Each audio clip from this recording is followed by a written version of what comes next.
everybody. Back again with now that Twitch is working, with my cup of coffee. Uh, and I am no longer tired, which is a good thing. So while I am going to talk about photography, I do also want to go into a little bit about the places I go and how I choose them and why I choose them and how to get there and all that good stuff. So, um, a trip I'm looking into now is I have several planned. This is going to be probably September of 2023. I'm looking to go to Borneo. Why Borneo, right? Well, let's just look at some things about Borneo. Let's look at that photograph. Look at these photos. Why not Borneo? Look at that. That is incredibly beautiful. But even more than that, there's culture. The people of Borneo. I love taking cultural photographs. That's what I am, a cultural photographer. Um, there are other things too, like that guy, right? Look at that nose. Look at the schnoz on that guy. It's a proboscis monkey. I don't know.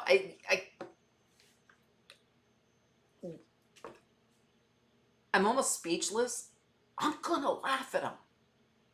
I'm not gonna lie. Being there and photographing these monkeys, I'm gonna laugh.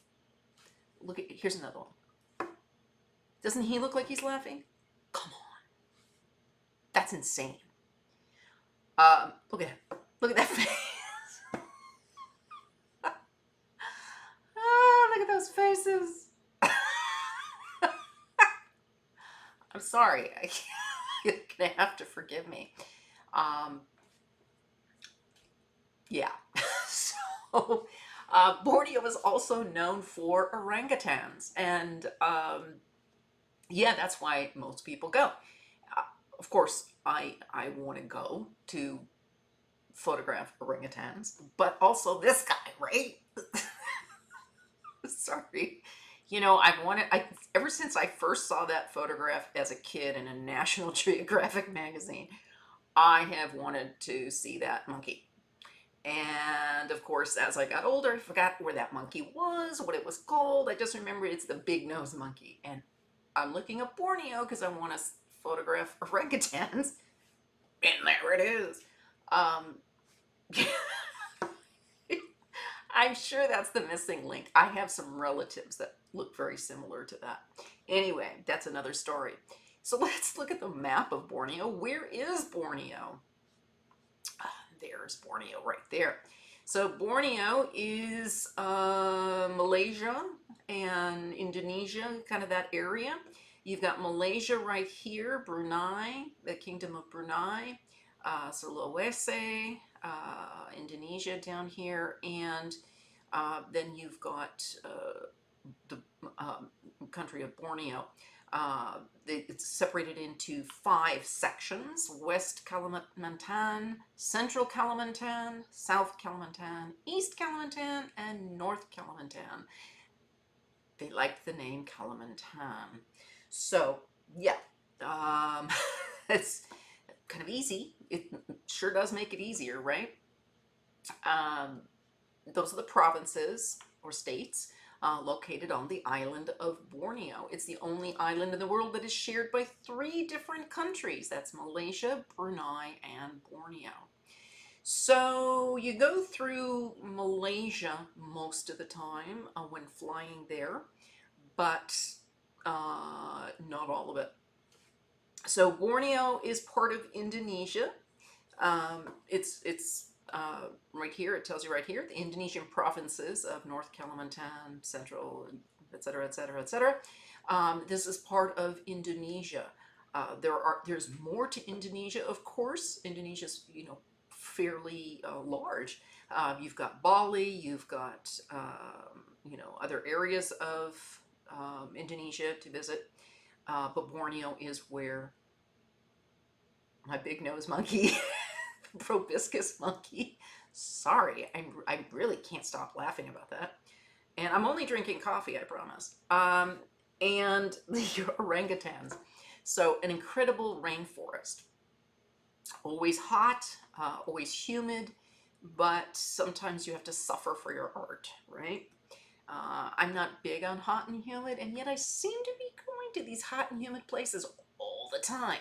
Well, I'm going to cool down going to Antarctica, so I'm looking forward to that. But as it says here, it's rich in natural resources: gold, silver, copper, tin, aluminum, iron ore. Most of the island is covered by tropical forests that produce tropical timber and other forest products. The coastal and offshore areas are underlain by deposits of coal, peat, oil, and natural gas. If we look at the map of the world, you see Borneo is way over here. So it is very much Southeast Asia.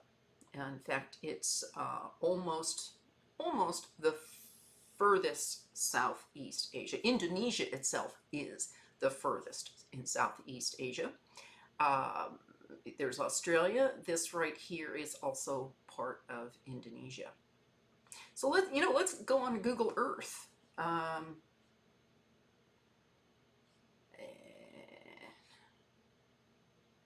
Woo! Add to Chrome. Okay, I'll add it because, yeah, why not? Add.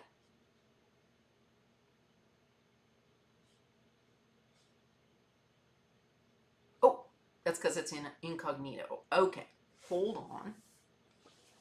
I will pull up a regular window and we'll do Google Earth.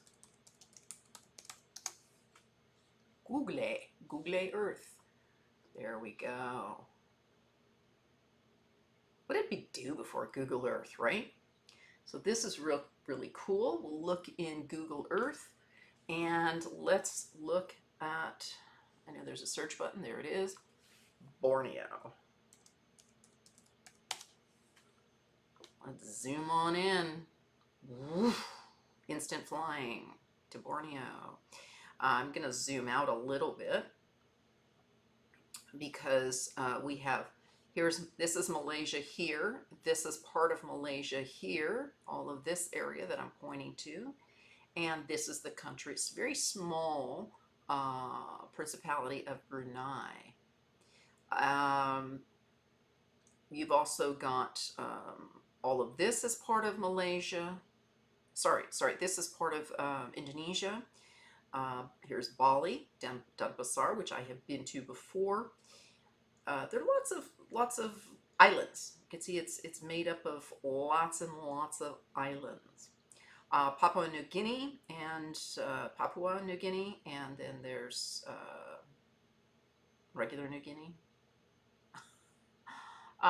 West Papua. Some of this is really interesting. I'd love to go there.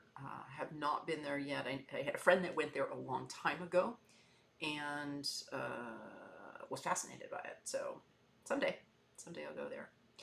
But Australia, been there. Isn't it interesting? So you've got all of this is rainforest. You can see on Google Earth. It's very much rainforest, very green, and then just down here you get Australia, and it's very barren, especially in the center of Australia. Aside from Alice Springs, that's the only town in Central Australia. So very different topography. Darwin up here. I knew Jabiru was an Australian name, so, an Australian word. So didn't know there was a town named Jabiru. So this is still rainforest up in Darwin. It is the tail end of the rainforest area in this part of the world. We're going to focus on Borneo for now. You've got Sumatra, you've got more of Malaysia here. A lot to see in this area. So let's right in there.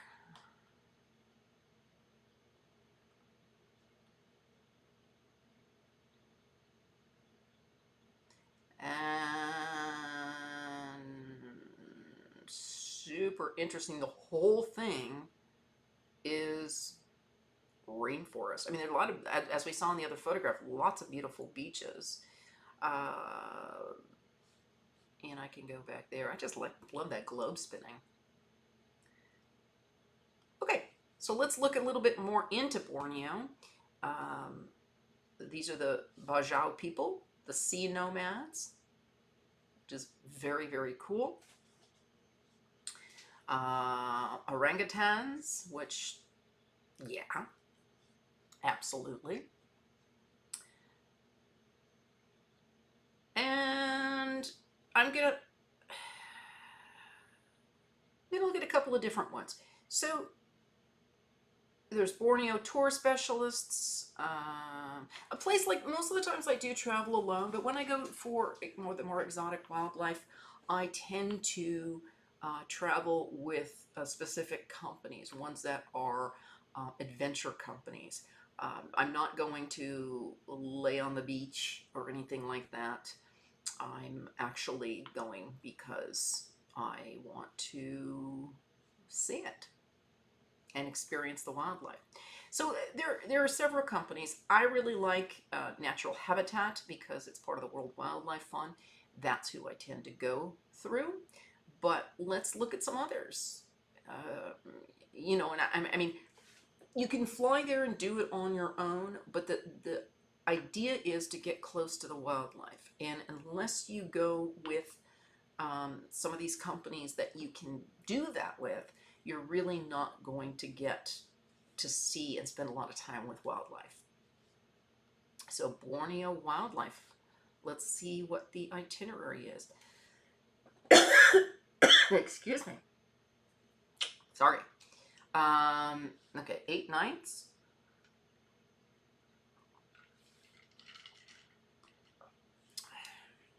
One night in Kota Kinabalu.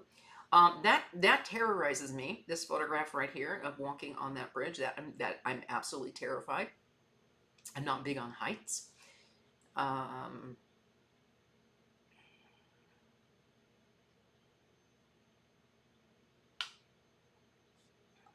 Click for day by day. Excuse me. So you fly into either Kuching or Kota Kinabalu. This particular trip looks like it goes in and out of Kota Kinabalu. Excuse me.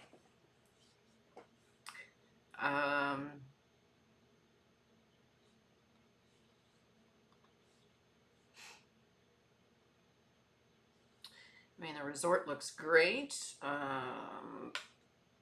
I love a nice place to stay. I'm more interested in the wildlife and what I'm going to see and be able to photograph.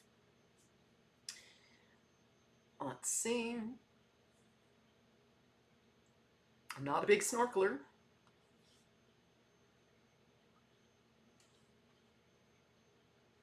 In a near natural habitat at the rehabilitation center. That is proboscis monkey. That is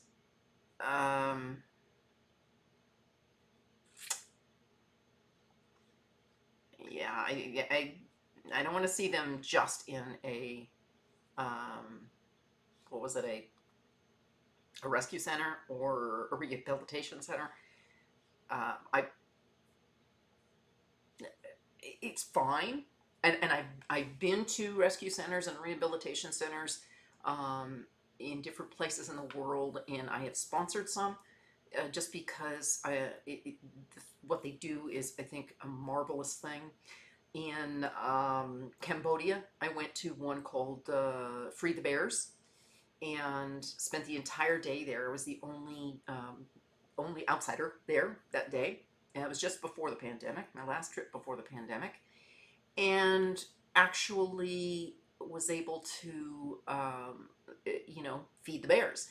We made the food for the bears by sticking it inside of a bamboo, a piece of bamboo, and then it simulates the bear taking the bamboo from the tree and stripping it and eating the inside. So that was pretty amazing. Moon bears and sun bears. Sun bears also come from Borneo. So this place in Cambodia was rescuing. They had some sun bears. They were rescuing mainly moon bears, which was fascinating. Um,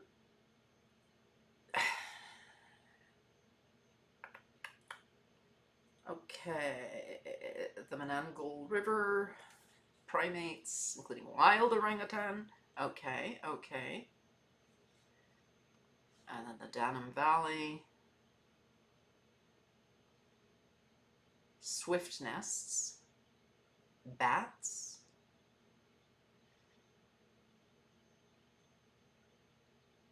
High canopy walks, I'll pass. Leopards and many species of exotic bird. Okay, this is not bad. Not bad at all.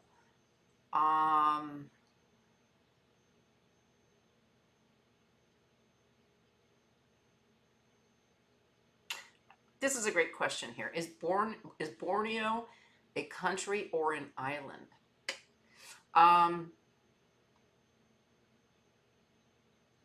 It's an island. Well, it's part of an island.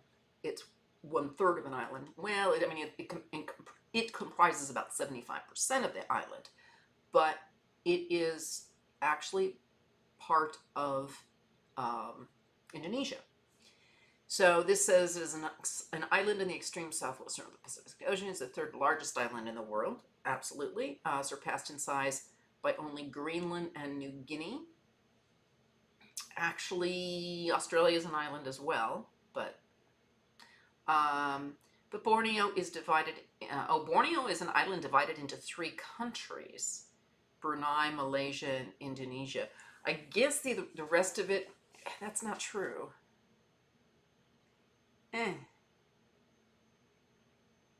Yeah, the Sultanate, not the Principality, the Sultanate of Brunei, the Sultan of Brunei.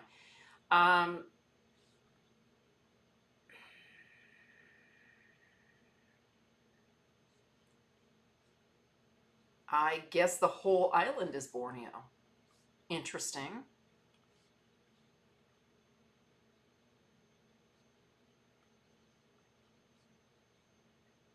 I guess the entire island is considered, see, I'm learning along with you.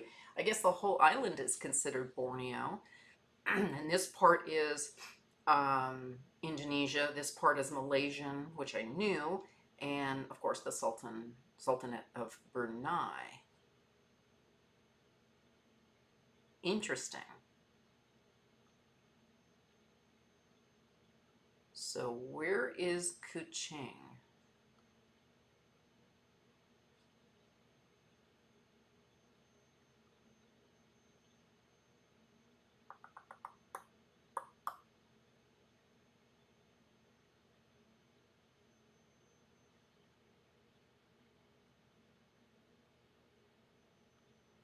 And Kota Kinabalu.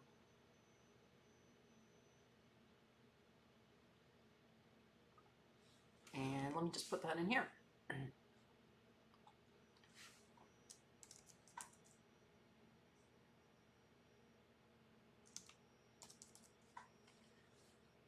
Okay, so Kota Kinabalu is actually on the Malaysian side.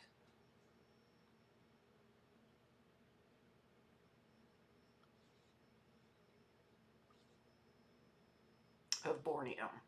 Not on the Indonesian side. Oh, no, that is the... Hang on.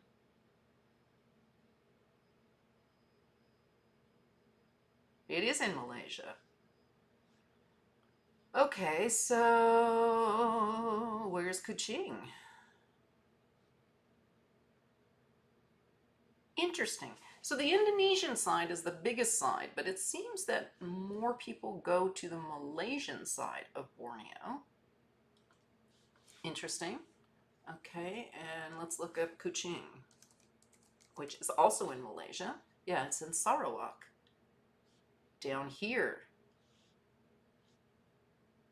Wow. Okay.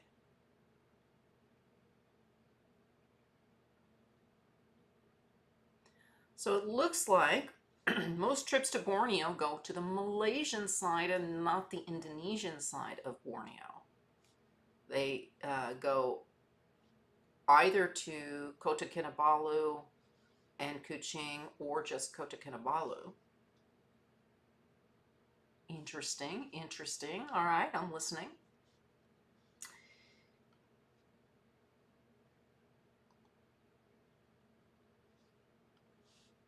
Whoops, I don't want a new incognito window.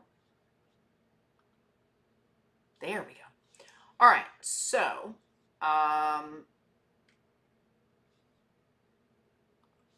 learn something new. So let's say where is the, or what is the best part of Borneo to visit? Because that's going to make a big difference. All right, 17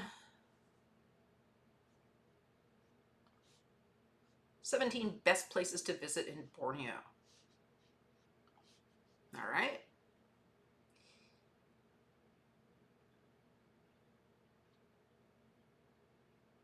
Flawless beaches. I can see that, but that's not what I'm going for.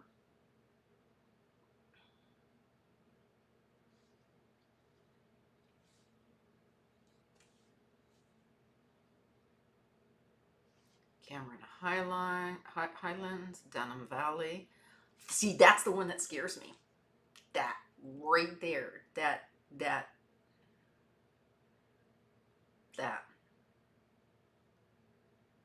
See, I won't take any photographs. I'll be terrified. I'm really afraid of heights. I mean, not as bad as I was when I was a kid, but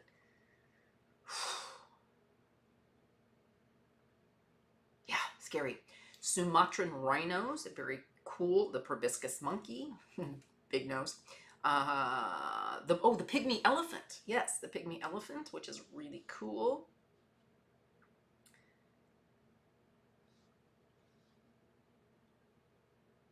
Huh. Paradise for bird watchers. You know, I like to take photographs of birds. A wonderful 300-meter long and 27-meter high canopy walk. Mm. Mm-mm-mm.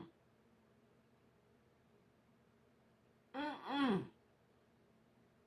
It's going to take some drugs. I have to do something like that. I will have to medicate.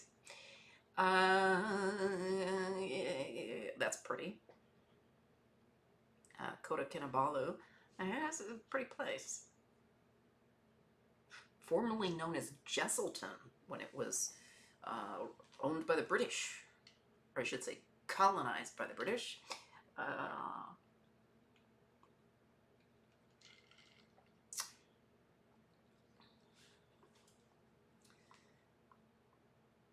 1800s.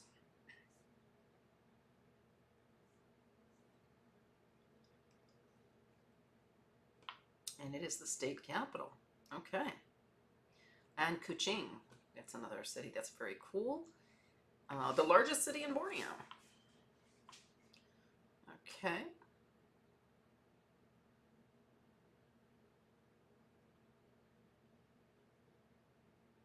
Wow.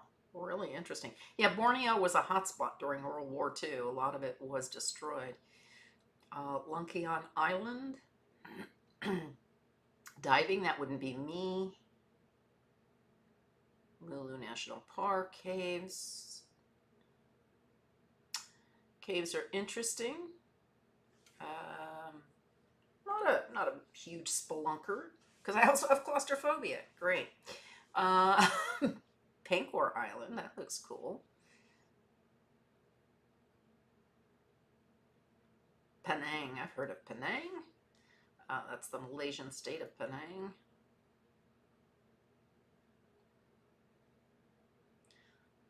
Selingan Island. Oh, Turtle Islands National Park. The turtles are, yeah, the green turtles. Oh, look at that. That's a sun bear. Oh, what a cutie. Sepilok, one of Sabah's most popular attractions and part of the Kabili Sepilok Forest Reserve. Oh, look at that guy. Tabin Nature Reserve. Lots of places to see. Looks like most of it is in Malaysia. Interesting.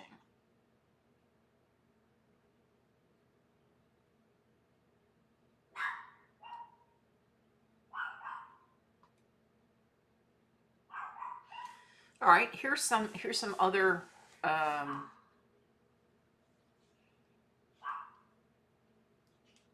I don't want to go on the family one.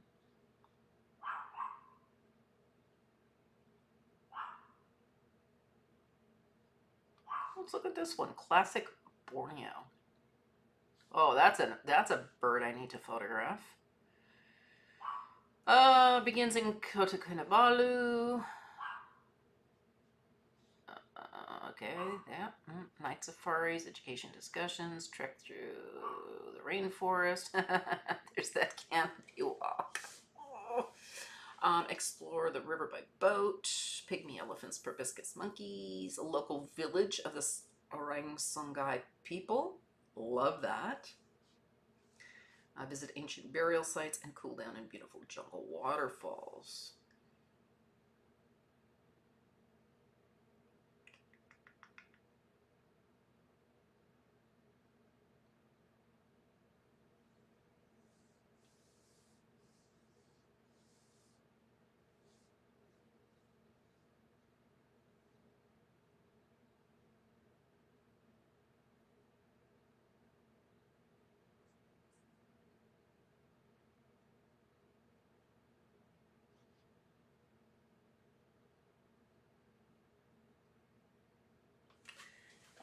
Um,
all right. Sorry, just had to send a little email out there.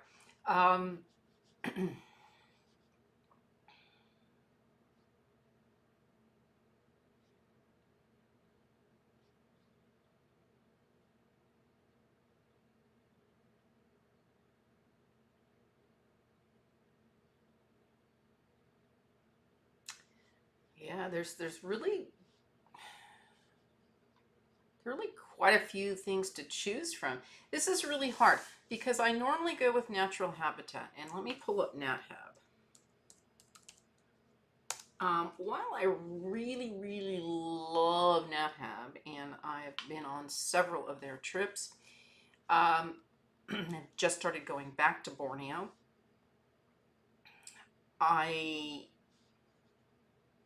They are pricey. I'm not gonna lie. And Borneo, there we go.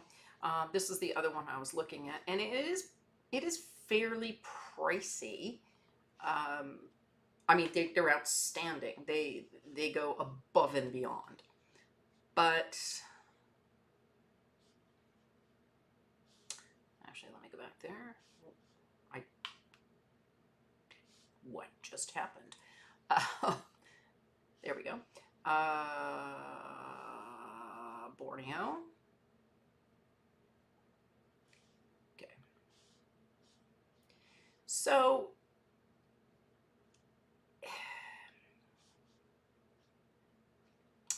the itinerary here,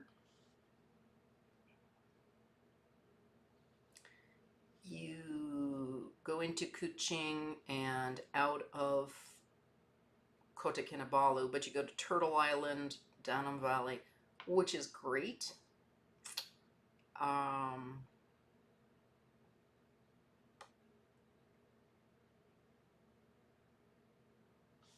Yeah, I don't know.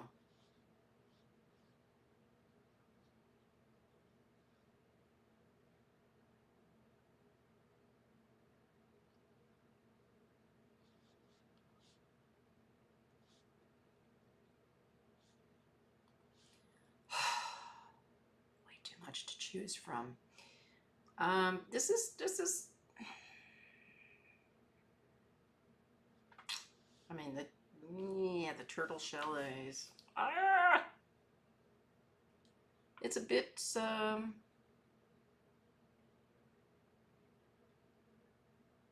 bit more pricey, and I don't really know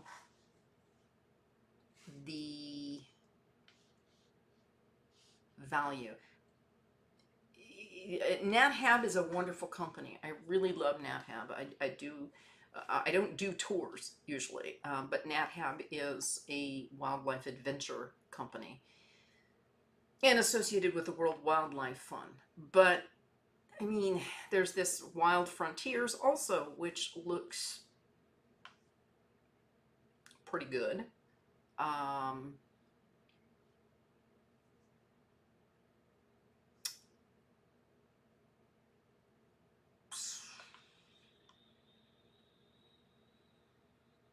yeah, itinerary. Okay. So this also includes that, Dunham Valley. Well, this doesn't include the turtles. So there's that. But what I did like was that it included visiting the village. Oh, there's that nose again. Mr. Nosy. uh,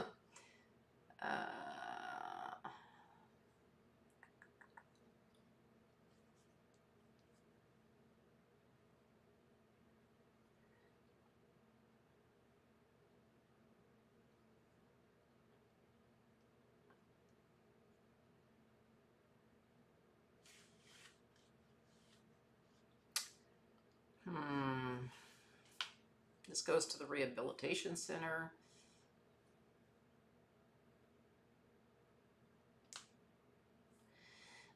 A lot of the difference here is that you're on shared accommodation as opposed to NatHab has their uh, own individual boats, and it's limited to 12 people.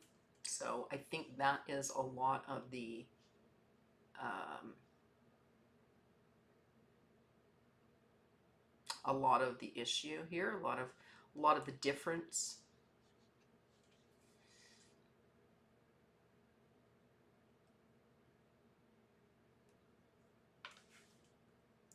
The area is known for a herd of Asian elephants, local fishing village, which is really nice.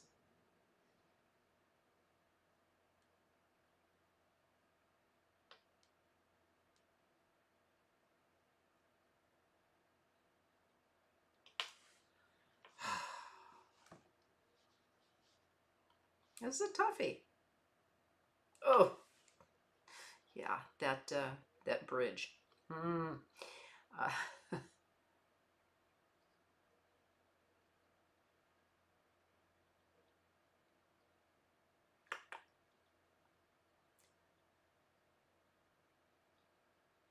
walk the 130-meter tall canopy.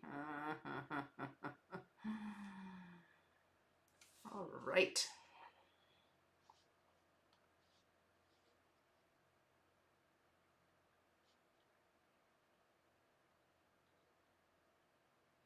The Coffin Trail. A 40-minute climb up to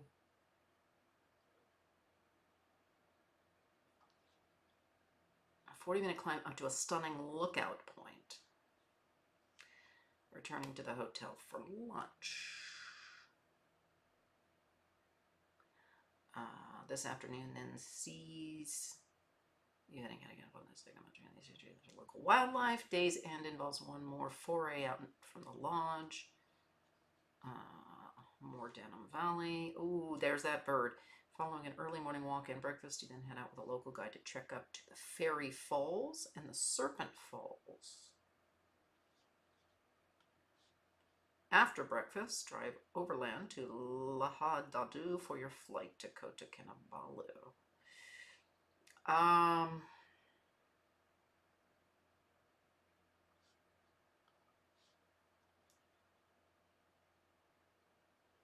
Yeah, I don't know.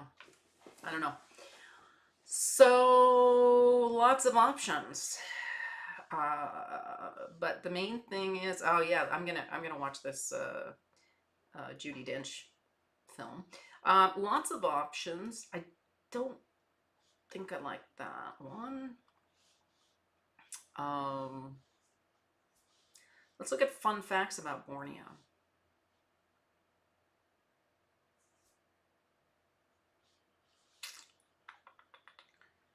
Yeah, it consists of 3 nations, which are Malaysian state, the Indonesian Kalimantan, and Brunei. Why do none of the tours go to the Indonesian side? I'm curious.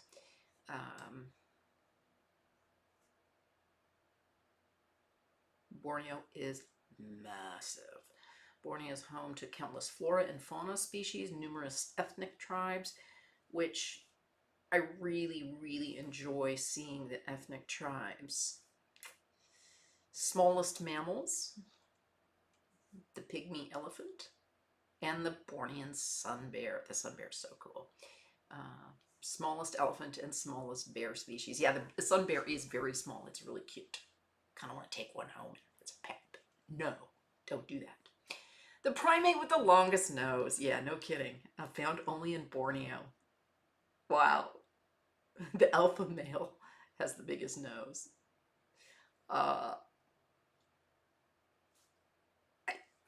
Yeah. Only the males possess a long, large nose. The larger the nose, the more attracted the females are to them. Sorry, couldn't quite get that out. Okay, Mount Kinabalu. The biggest flower, the Rafflesia arnoldi. Wow. Oh, this is the stinking flower. It comes from Borneo. Oh, that's the rotting flesh flower.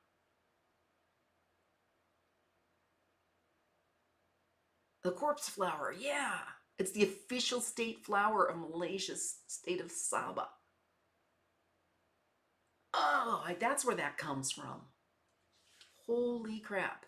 All right, the longest river in Sabah. Okay.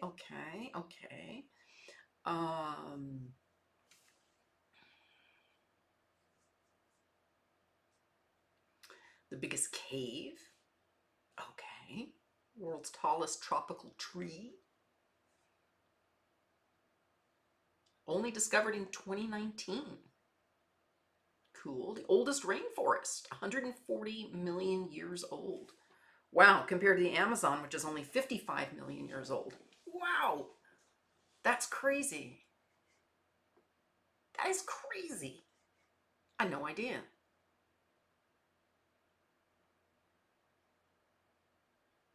I thought I was old. Wow. Most culturally diverse. That's what I'm really interested in. 33 indigenous groups and 200 sub-ethnic groups. Wow.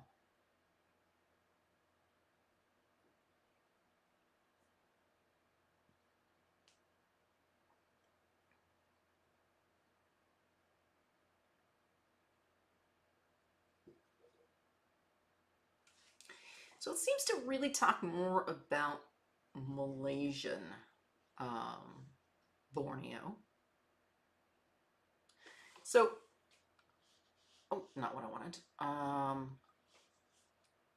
Let's look up Indonesian and see what's going on there. I don't like to use Wikipedia, so we're going to stay away from that. Indonesian Borneo. Okay, let's Charles Darwin called Borneo one great, wild, untidy, luxuriant hothouse. Great. Great. Yeah, 73% of the island belongs to Indonesia. So, okay, why visit Indonesia? Okay, Indonesian Borneo is a wild, exotic part of Asia. Is for travelers seeking an authentic wildlife experience, and for many, a highlight is spending time on an orangutan safari in Tanjung Puting National Park. Simple accommodation. Okay, so the accommodation is a bit more simple, but that's fine. As well as proboscis, monkeys, sun bears, and over 230 species of birds. Primate research at Camp Leakey. Interesting.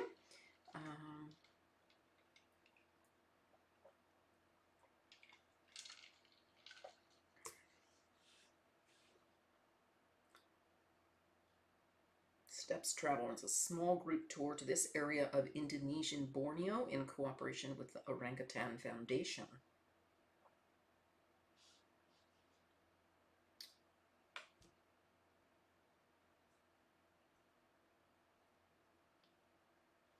Malaysian Borneo is more accessible and offers visitors a well-rounded holiday ranging from coastal resorts to mountain and culture. I do like the culture. Yeah, this would be Kota Kinabalu, this would be Kuching, and this would be Indonesian Borneo Tanjung Puting. Looks like that most of the rest of it is not accessible. Very, very dense rainforest, I'm assuming.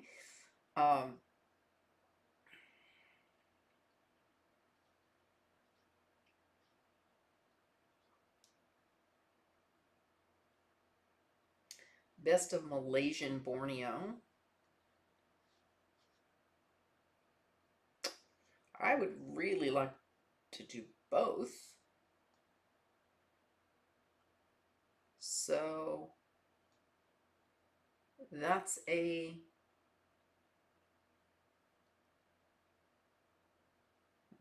that's a thought.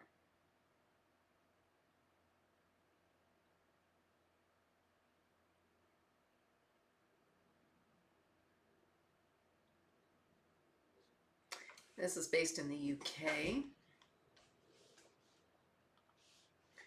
Okay, let's see.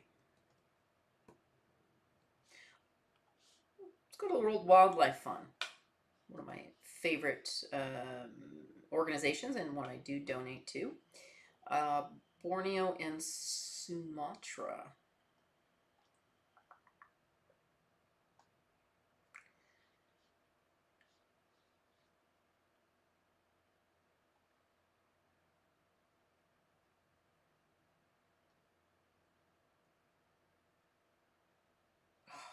pygmy elephants, Sumatran rhino, the orangutan, Sumatran elephant, the Bornean elephant.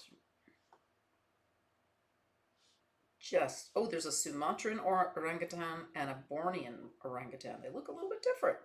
One's got a little more red hair. People and community. I love the villages too. Ugh.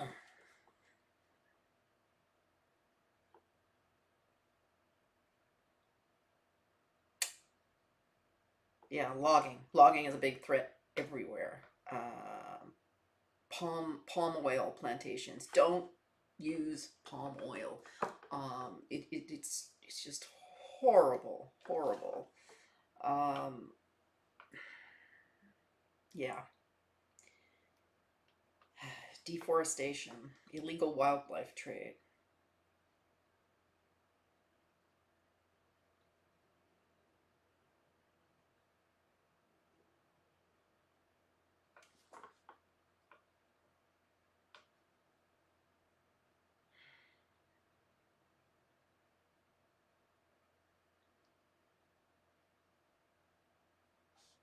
And if you click on travel in the World Wildlife Fund, it takes you to NatHab.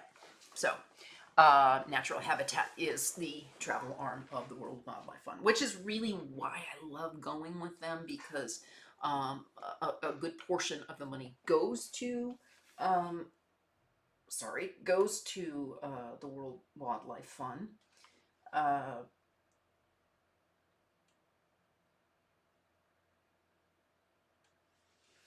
it goes to the World Wildlife Fund, and at the same time, it's really the travel arm of the World Wildlife Fund. So, yeah, if you click on that, it takes you right to NatHab. Um, really love NatHab. I like this itinerary. I just would really like to. Usually they have add-ons. I would really like to get to the Indonesian side as well, which this does not go to.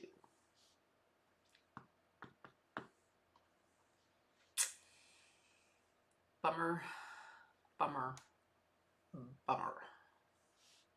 So I may have to create my own, utilizing one of these, and this is what I often do, just as a an aside for those of you that would like to do these kinds of things. You don't have to go on these expensive trips. I mean, these are expensive because they're geared toward wildlife conservation and some of the things that I'm interested in. You can do some of these things on your own, and then book local. You have to be prepared, though, that you are not going to get any individual attention.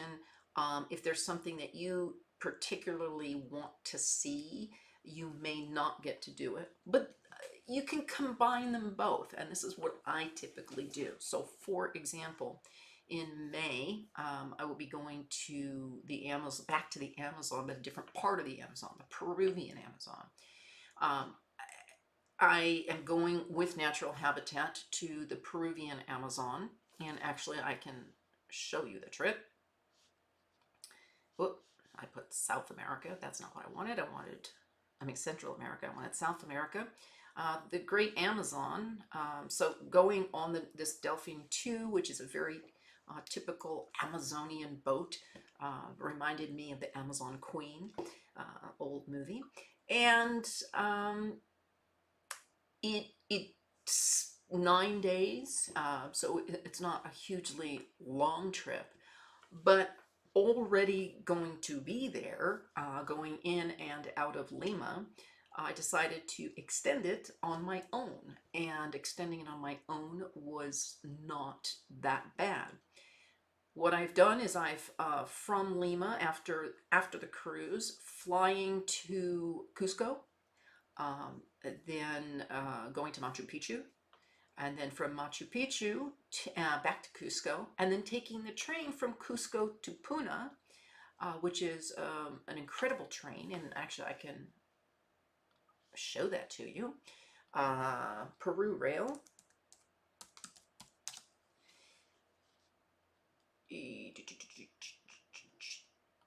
Going from there to Puno, and Puno is where Lake Titicaca is. So this goes from Cusco to Puno, and I get to see Lake Titicaca, the highest lake in the highest elevation in the world, 14,000 feet. I'm not sure offhand what that is in meters, but the train ride is 10.5 hours and supposed to be one of the most beautiful train rides in the world, going high across the Andes. So doing that all on my own, and then of course flying back to Lima after going to Lake Titicaca, doing that all on my own is really not costing that much. So this is what I often do. I will go for a specialized tour group like NatHab to visit the places I can't get to on my own. There are some places you can't, some places that are just difficult or prohibitive. I'm not a backpacker. I'm carrying lots of camera equipment. I'm a photographer. If you're a backpacker, different story, but I'm not. And I'm a little too old to be that anymore.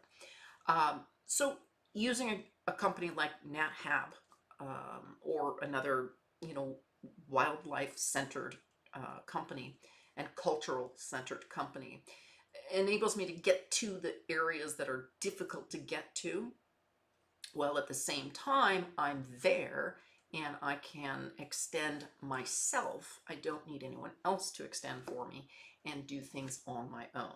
So that's often what I suggest to people is if you've taken one of these specialized tours, you're already there.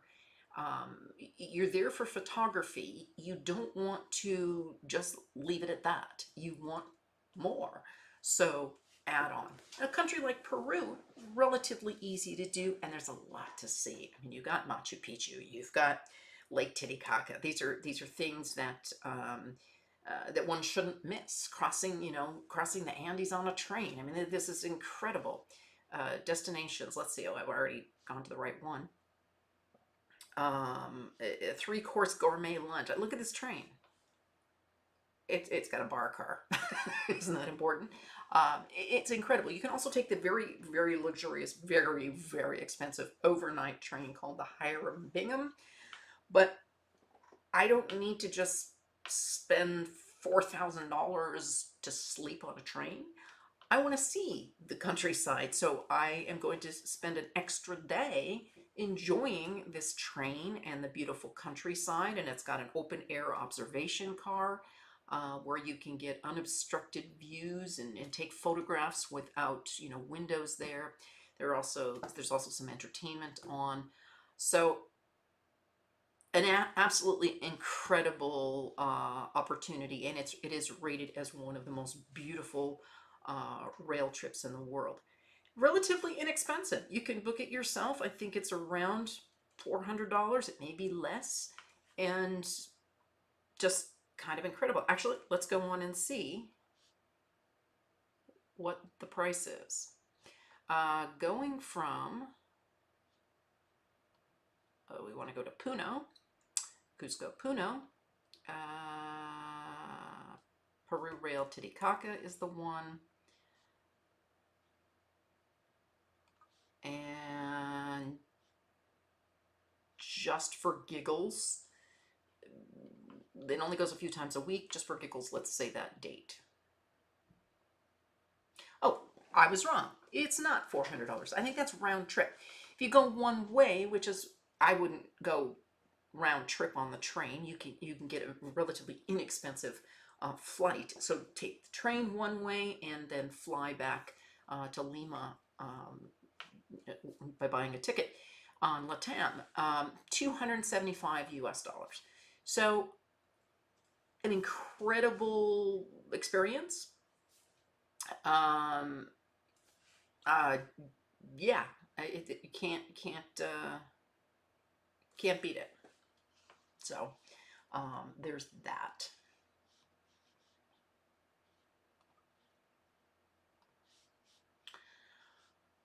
All right. Back to Borneo. So let's go here. Back to Borneo. So I'm not sure. Oh, here's Indonesian Borneo. Oh, that's the one I looked at. Steps. Okay. Um, I'm not sure why. Um,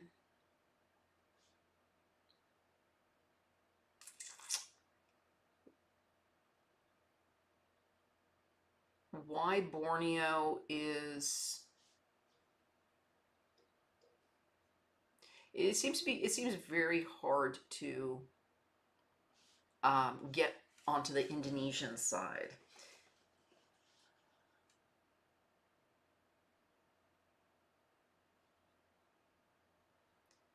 Well, this one seems to go to the Indonesian side as well.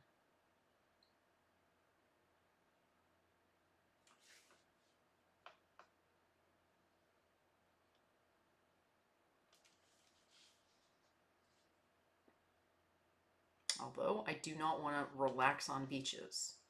While beaches are cool, I'm a photographer, not going to relax on beaches. Yeah, no, this looks like it's just Malaysia.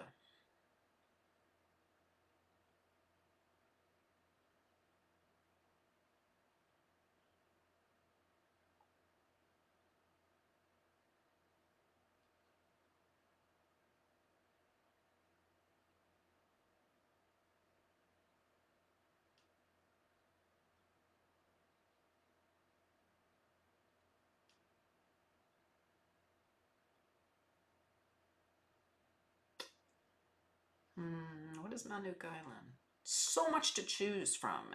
There really is.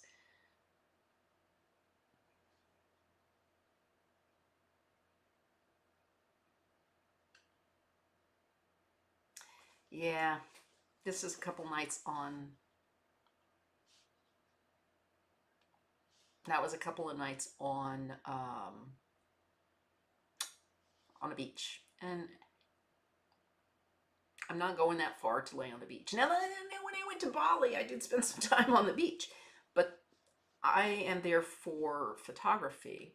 Now, G Adventures is another company. A friend of mine in the UK uses them quite a bit. Um, Best of Borneo. That's what I'm looking for. Oh, National Geographic Journeys, Best of Borneo. All right, I'm listening. I would be willing also to go with National Geographic. Uh, let's see where this one goes.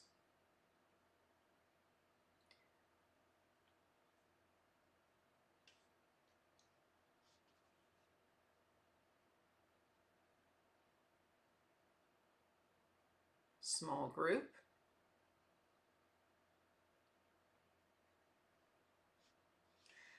Okay, this one is very similar to the NatHab one, where you start in Kuching and you end in Kota Kinabalu. I don't know that it goes to the um, the turtle.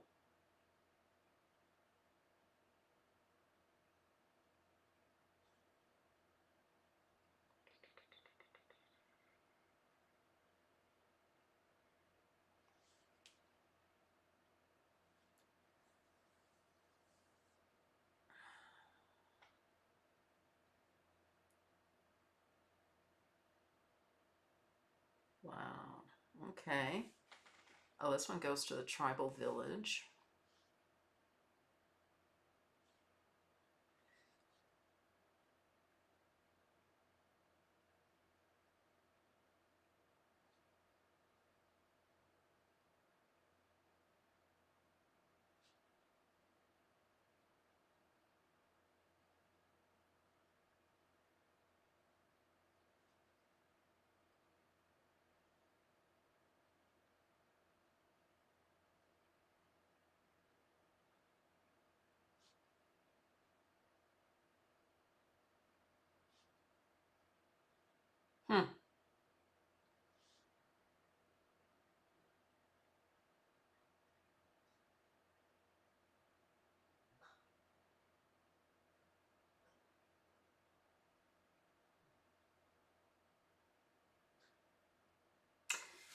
Interesting.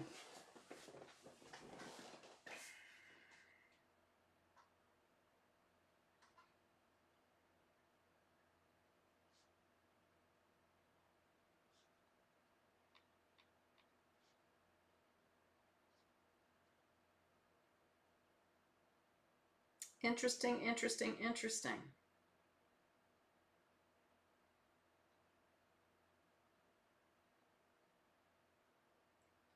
Wow. Okay. I've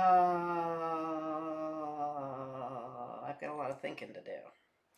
But this is my process, and this is when I'm trying to decide where to go. This is really what I do. I have to really research this. I've gone on three natural habitat tours so far, which is again the travel arm of the World Wildlife Fund. I have not gone on G Adventures, although this is a National Geographic journey with G Adventures. So this one, and a friend of mine has, which is, he raves about it, about the company. He's gone on many of these. So this might be an option. It's about half the price too. So there's that. It depends on how many people. Too many people. Oh, okay. With small group experience, max 16, average 12. Okay. All right. I can handle that. Average physical rating. That's fine. Let's look at the full itinerary.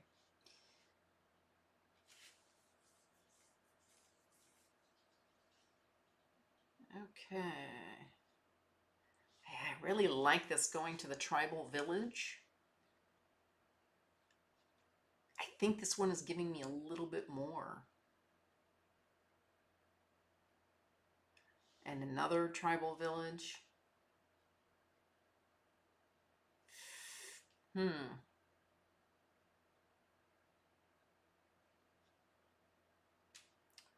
Wildlife, river wildlife and dolphin cruise.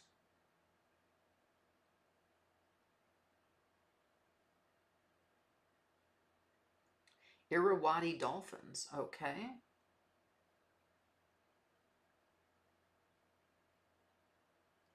Interesting.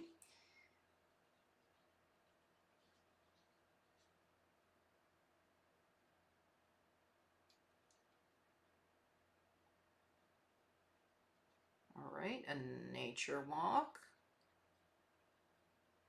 All right. Still in the Kuching area. And then we go to Mulu National Park.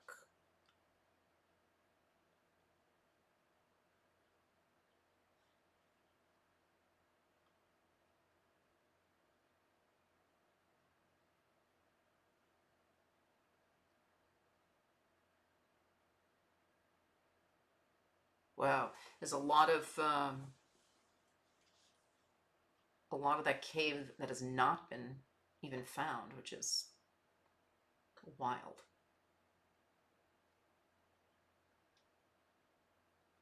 A longboat, go along the river to a Pennon settlement for a short visit. I love going to the settlements and meeting indigenous people. Again, I'm a cultural photographer. One of the things I do is portrait photography. As a matter of fact, let me go ahead and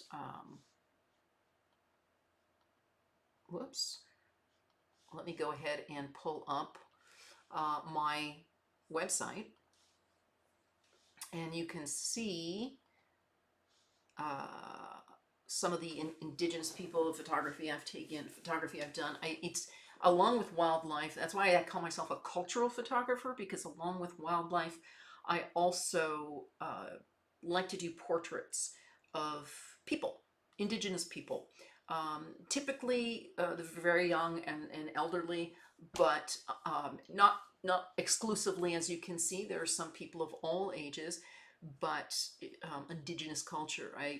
You know, and what I mean by indigenous culture is the people of the place I'm going to. So the original inhabitants, indigenous tribes, indigenous culture, as well as people that maybe doing something that is interesting, and they are indigenous to that land. I have Masai Mara, Maasai women, a lot of Maasai, indigenous people to Britain, the indigenous British. See what I mean? It's a lot of different aspects to who and what I take photographs of. Um, this gentleman, just elegant, an elegant Rajasthani man, not old, not young, just completely elegant.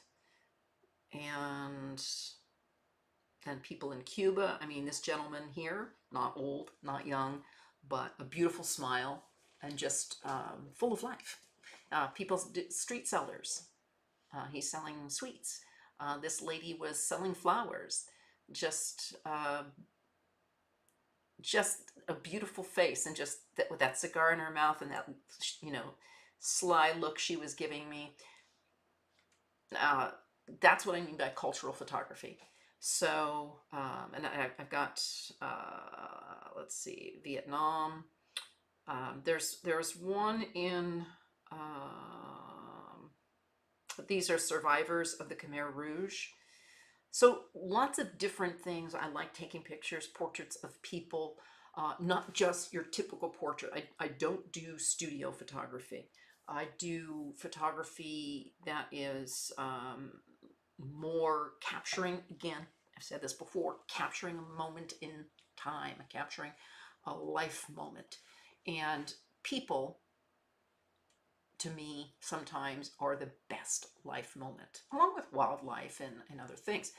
This lady, for example, a Cambodian farmer, I was in a taxi, actually, you know, a tuk-tuk style taxi, a cart, and she was riding on the top of the hay, and saw me, and she just started waving when I had my camera out. She just started waving, and I was waving back at her, and I asked her if I could take a photograph, and she waved some more and gave me this beautiful smile.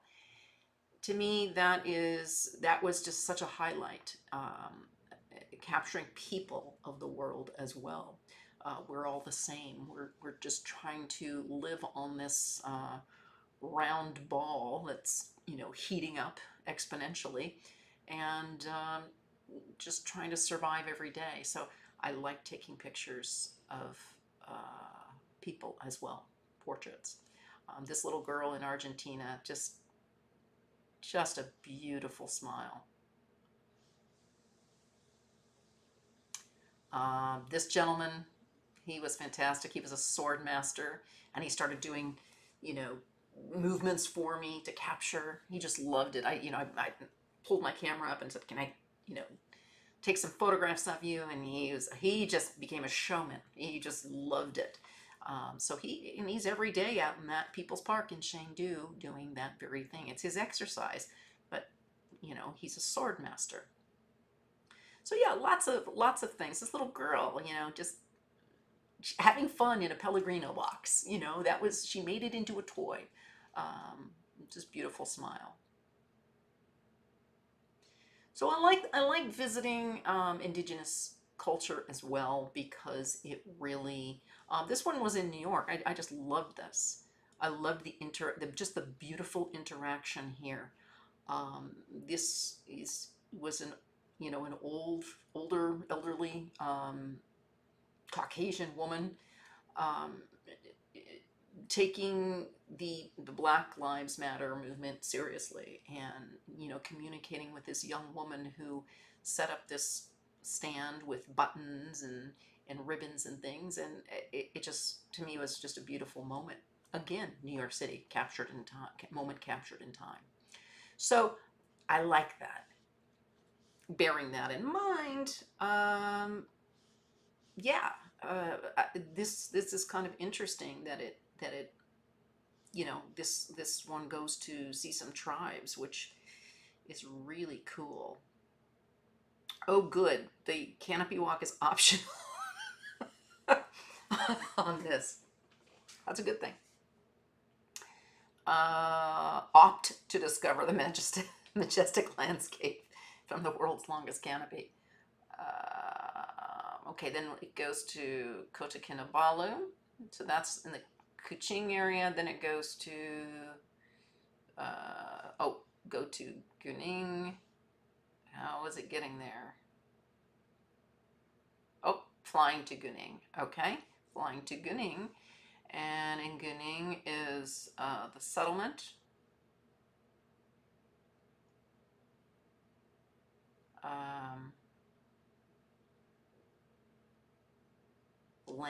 Lang and Deer Caves. Stalagmites and stalactites. Okay. 3 million bats. Not big on bats.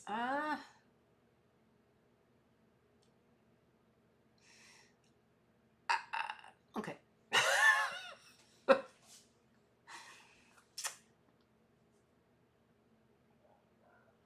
Wow, not really sure about that. But that's okay. All right, and then it flies up to Kota Kinabalu, where you go to the Sepalak Orangutan Rehabilitation Center. Most places seem to do that. The Sun Bear Conservation Center visit.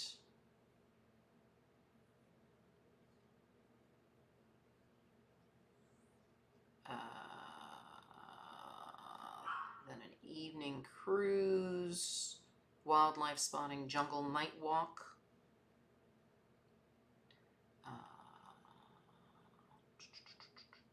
And then the Sepalak. I thought, okay. Never mind.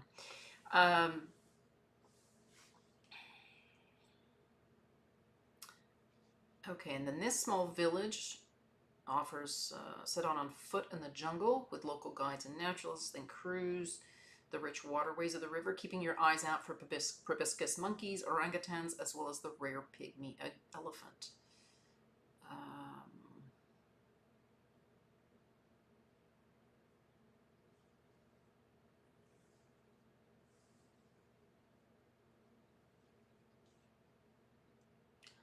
9 primate species, 3 species of cat, and hundreds of bird species.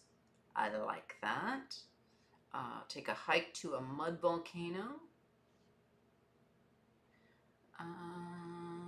Let's see. And a night safari. The slow loris. I'd love to see that.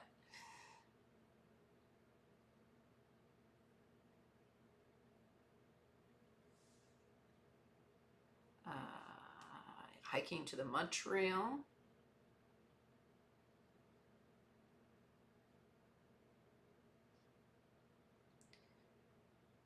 All right.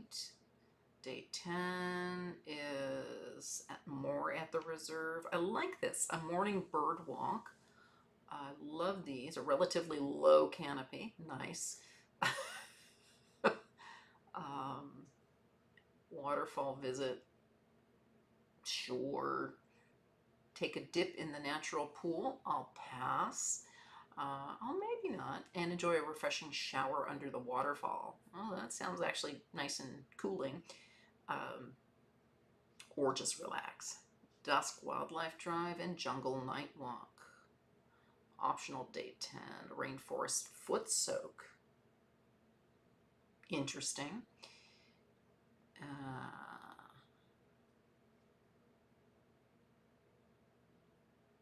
All right, this one sounds really, really interesting. Really interesting. I'm going to have to dig a little more into this because I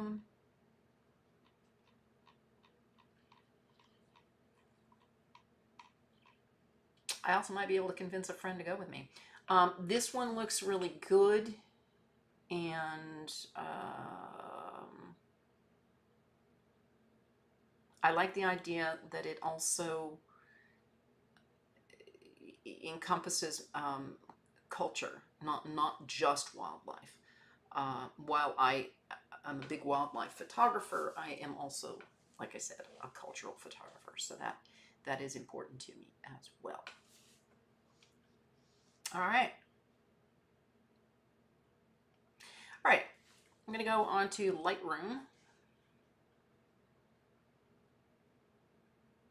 No photos. This, where I ended last time, was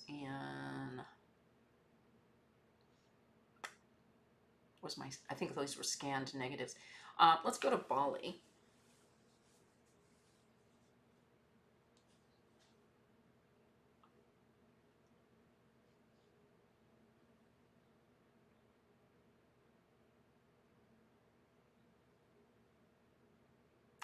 I was unfortunately there in 2012, just days after the bomb went off in in Denpasar in Bali. It was absolutely horrific. I actually really like this photograph. Let's work on this one. The grain is okay here. I do want to see what denoise will do, if it's going to make it too soft, even if I just slightly denoise it. And I'm going to do low.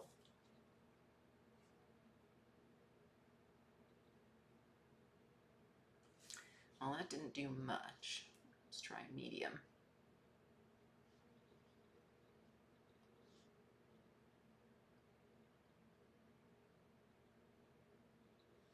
That's a bit better, even with high. It has taken out, go back there, I'll try this one first, severe noise. Yeah, that works too. What it's done is it's left the film grain there, but it's also, you know, reduced some of the heavy film grain. And I do like that. It's like a combination. Yeah, I do like that a little bit better. And I'm just going to crop that down.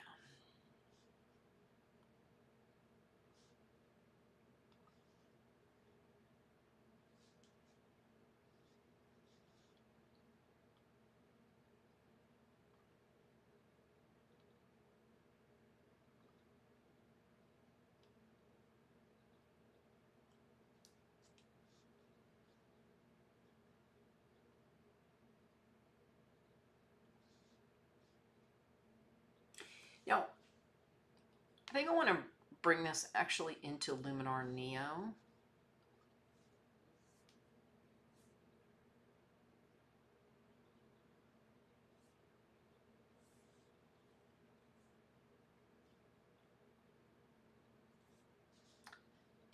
And work on the portrait aspect.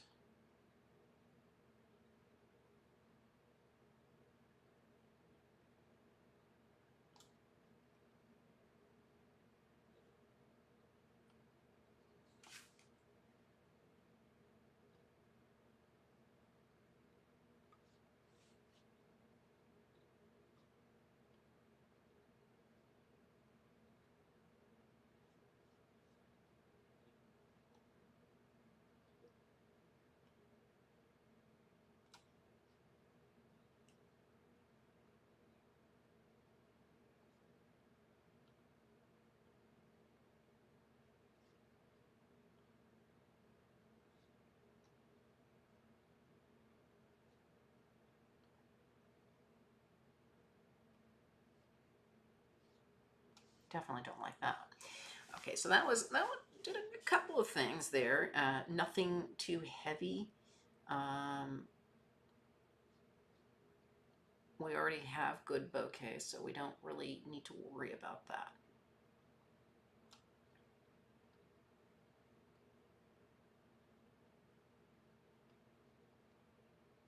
Yeah, don't need to worry about that. The bokeh's already there.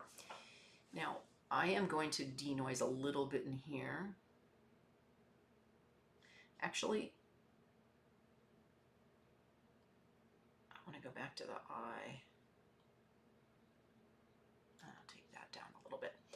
I'm going to go into denoise here and just denoise a little bit more.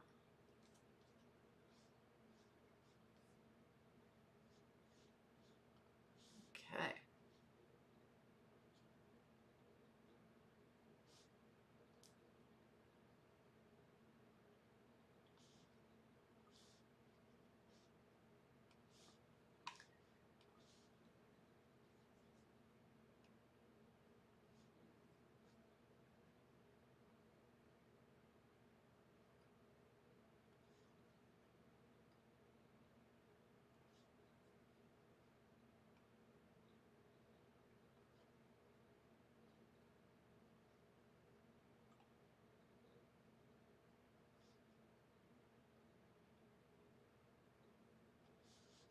Right.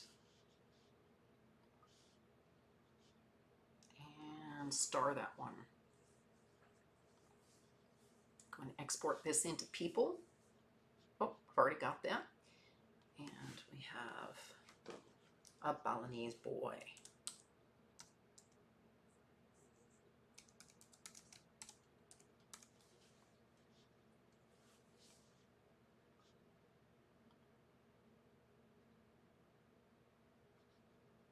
Keep that there.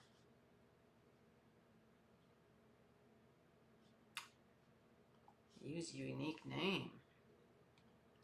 Okay, let's go.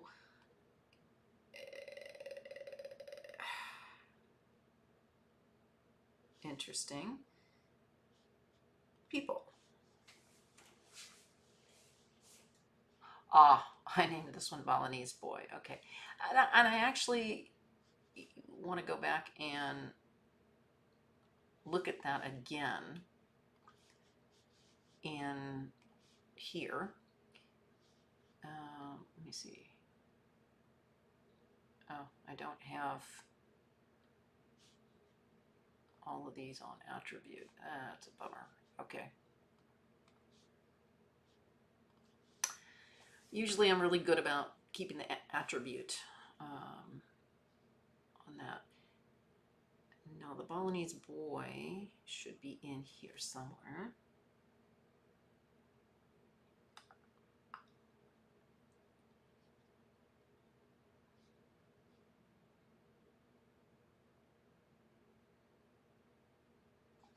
Oh, I can do this one too.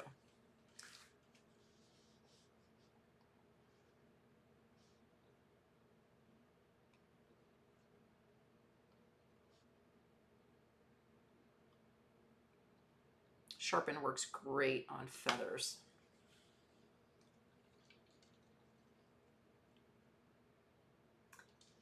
Let me take that down a little bit.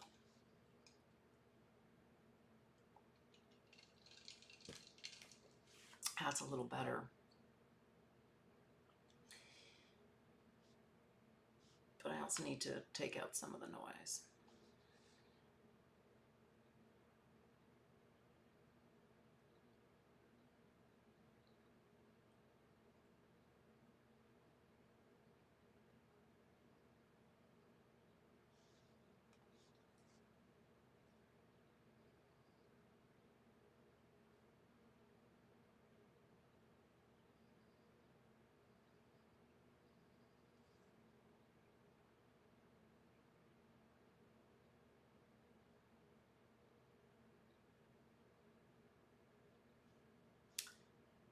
All right.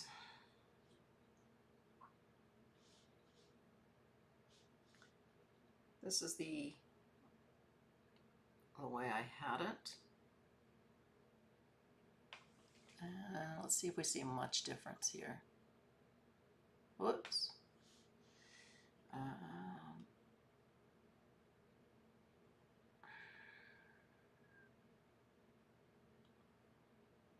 Not really, no. Not enough to worry about. All right, so I have already exported that one, so I'm just going to star it. Now I'm looking for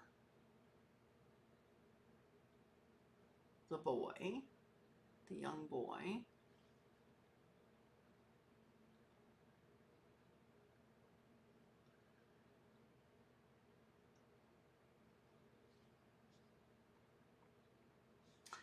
This is actually, let's see if I can remove some of the blur on this one.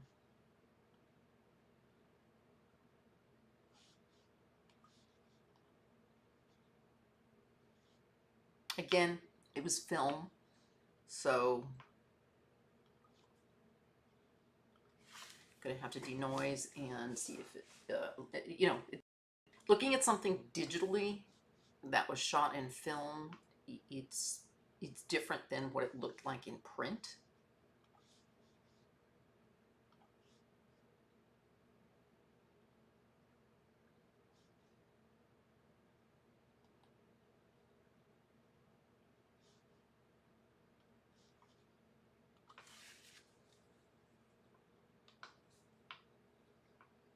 It's working this time. Yay. Okay, let's see.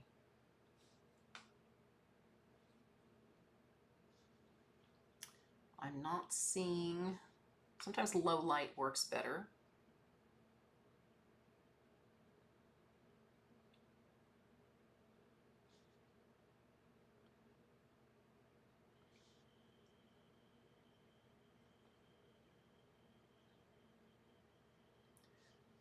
This may not be a good photo. Not every photo is a good photo.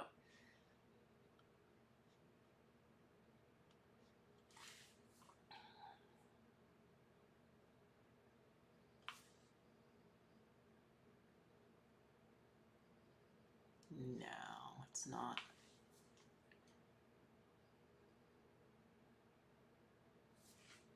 It's not gonna work. No. Okay. Tried. Didn't like it. That's fine. And I can get rid of the other 3 iterations there. All right. Going back to the library. Still looking for the picture of the boy. Oh, one of my absolute favorite pictures. No, that's not the one. With her sticking her tongue out. The photograph I named Bettina. Ah, there she is. There's Bettina. Look at Bettina. What an attitude. She's pregnant. She's hot. Leave her alone. Yeah. That was her attitude.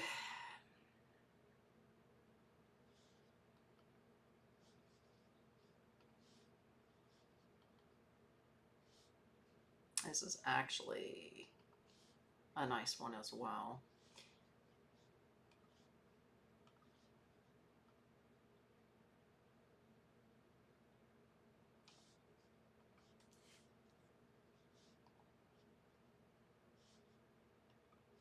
I'm gonna try and denoise it a little bit. I mean, it's film grain, but I prefer it a little sharper. That's better. Yeah. Let me try severe noise and see what that does.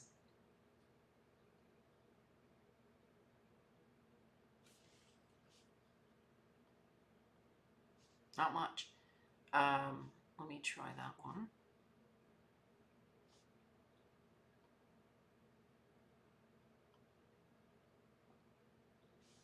Okay, that one works. It works for me. There's a little speck there. Let me see if I can just get rid of it here without bringing it into Photoshop. That did not work. I will bring it into Photoshop.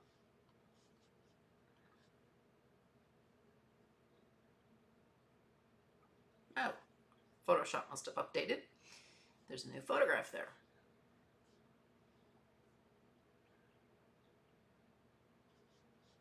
All right. Make that really tiny.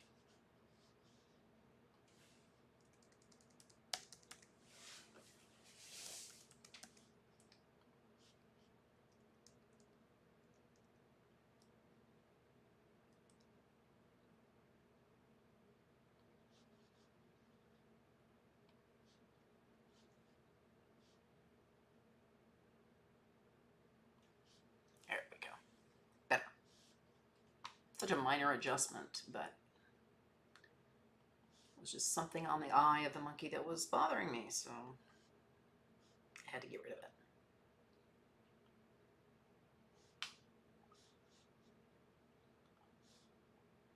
All right.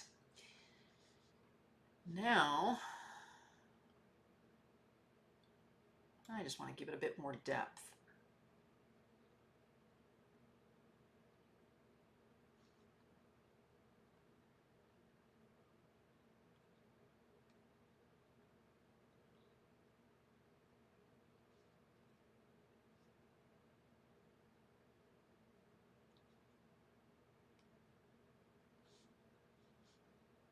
And I do like that better. Gonna have to take it back into Photoshop to, now that I've adjusted, to just blur this background a little bit. And I'll do that a little bit bigger. Again, doing it very, very minor. I'm gonna take it even down lower to 13. And just all that's doing is removing some of the noise from the bokeh, the background there. And I'll do this side. It's just blurring it a little bit more, returning it back to what it was, and make that bigger.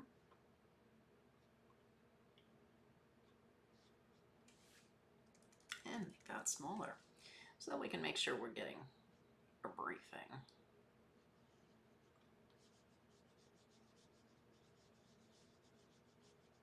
Reaching all the pixels, making sure to touch the ends here. Want to make sure you do that. Unless you know, bring the photo in, make it much larger, you're likely to miss something, and that you definitely don't want to do, because then it's going to look funny.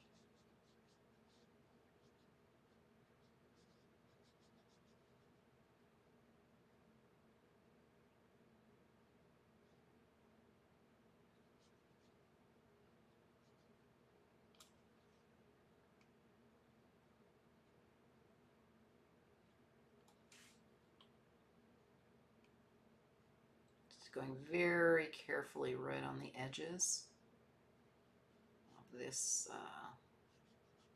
lovely mom.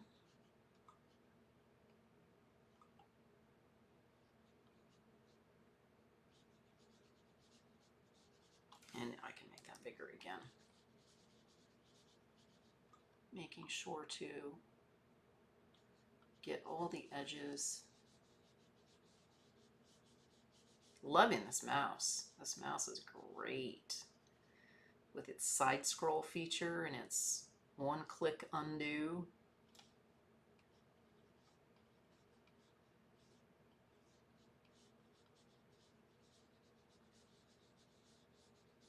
There we go.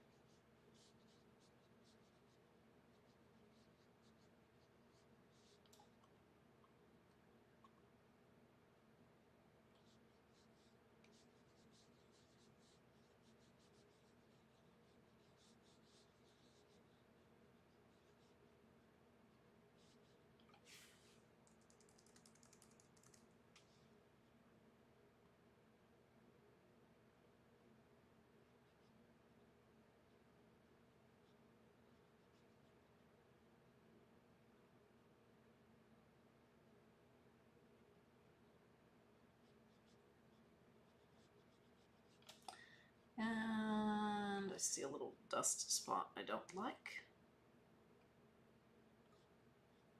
Oh, maybe that's on my screen. I'm not really sure now. Let's bring that see if it really is my screen. Yeah, I think it is my screen. I gotta clean my screen. All right, good to know. All right, saving that.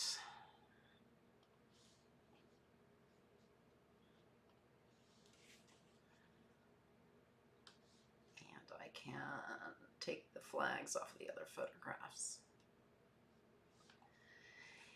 And I do want to make this a little richer. So I want to give it a little more contrast.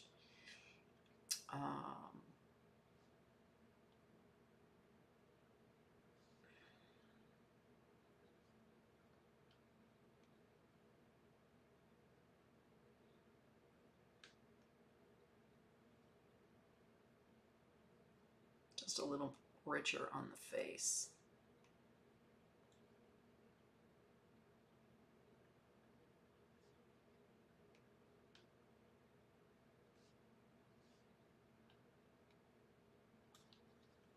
There. All right. Like that a lot better.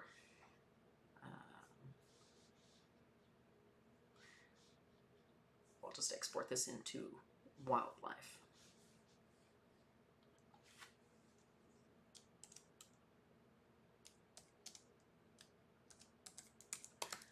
And I'm not sure what primate this is, so I'm just going to say Bali primate and baby.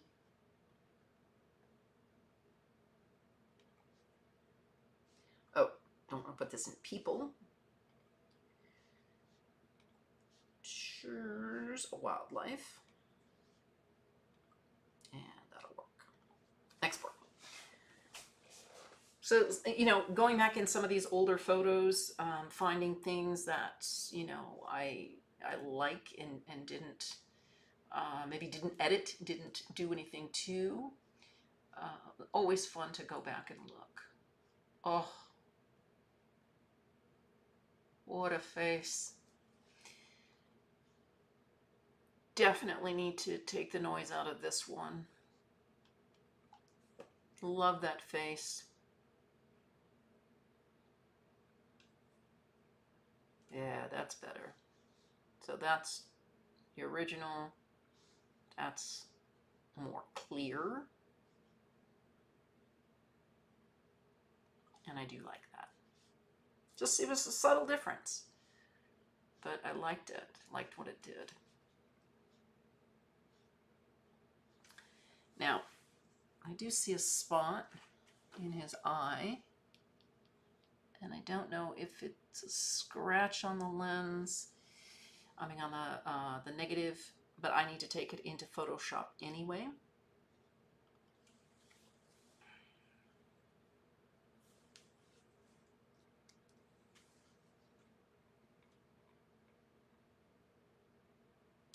Looks like it might be a little bit of a scratch on the negative. So I'm just going to fix that. Yeah, there we go. And this looks like a little dust spot.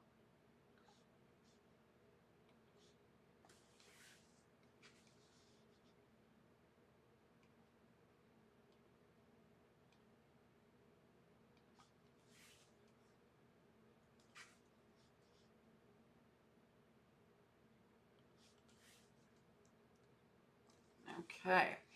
Now, the only other thing I wanted to do in here with Photoshop was that reblurring again, because it removed the noise and sharpened it, so I'm going to make it larger.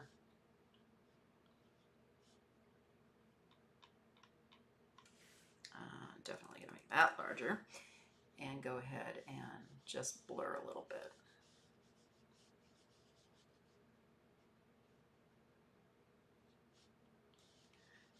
I can do the big areas first, making sure to get all of that, and then come back and do the details.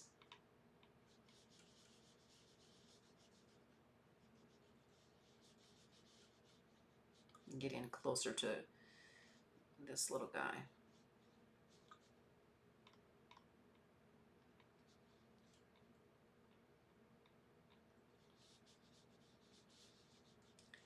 You know, the people like to use a more, you know, more close-up lens sometimes for wildlife, and you're really better off using, you know, being a little further away, which is also smarter, and being a little further away and using the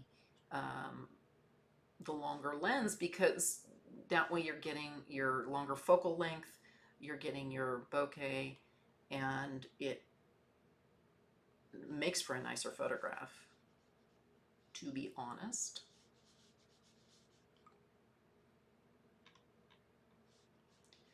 And, you know, getting rid of um,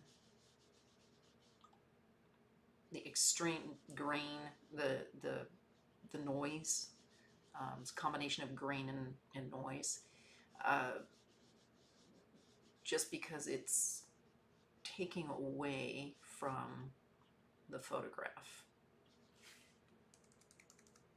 Some people really like a lot of grain, a lot of noise. I don't. I think, you know, it obviously, if you have, you know, the grain and the noise, it's obviously something that you shot in film. But when you've copied a negative and made it digital, it really does add more to it than what you had. And I don't like the look.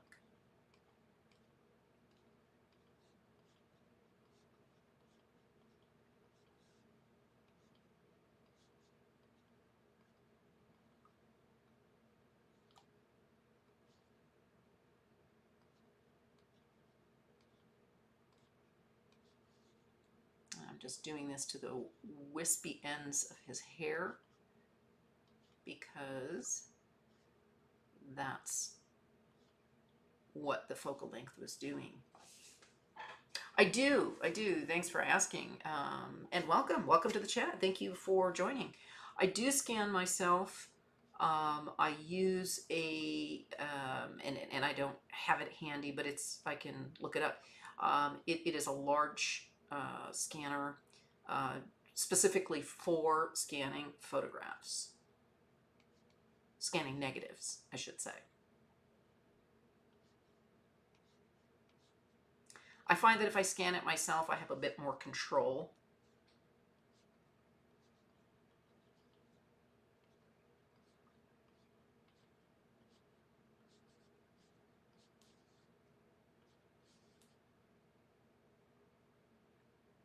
It is time consuming though, I won't lie.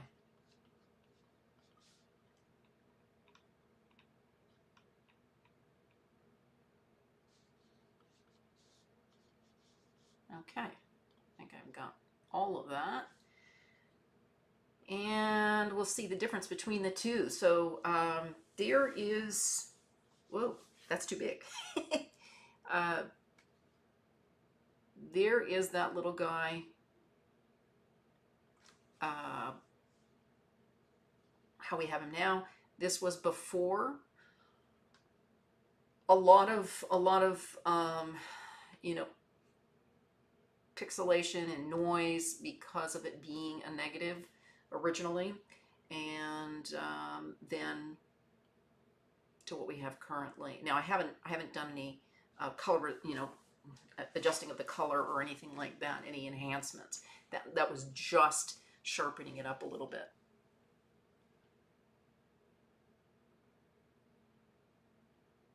Nice. What scanner did you use?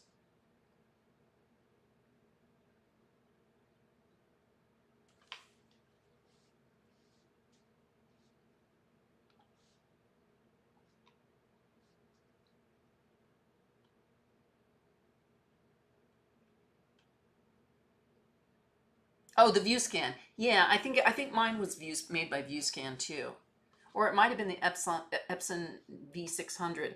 Let me see. Epson V600.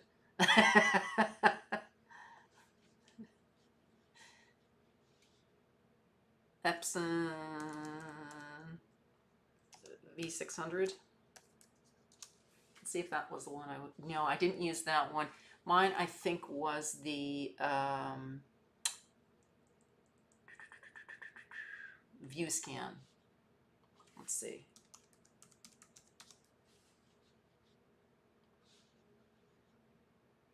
No, I don't want the driver.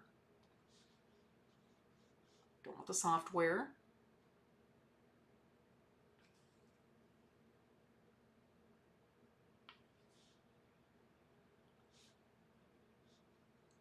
Oh, is this just the view scan program?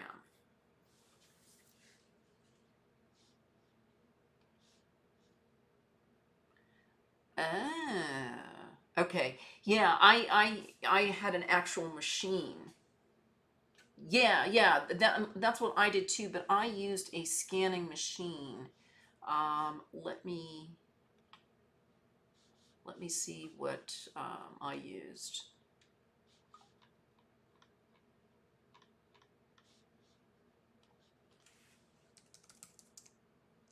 I did this a while ago, probably about 3 years ago now. Oh, Plus Tech. That's the one I used. I used the Plus Tech Optic Film 8100. Yeah, now I remember. So yeah, I'm pretty sure it was the 8100 Plus Tech that I used, or it might have been this one, 8200 AI optic film scanner. That's what I used. So yeah, I mean it was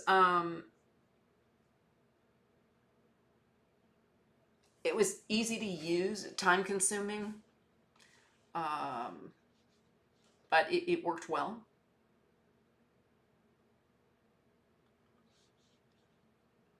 They make a good product, pretty decent product.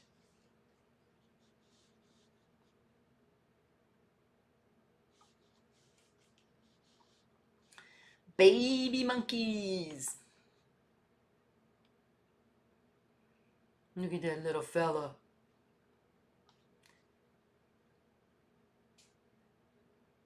Oh, that's nice. 120 and 110. Yeah, I didn't have anything in 110 or 120. But I think that other one I used, the Plus Tech, I think it has cartridges for 110 and 120.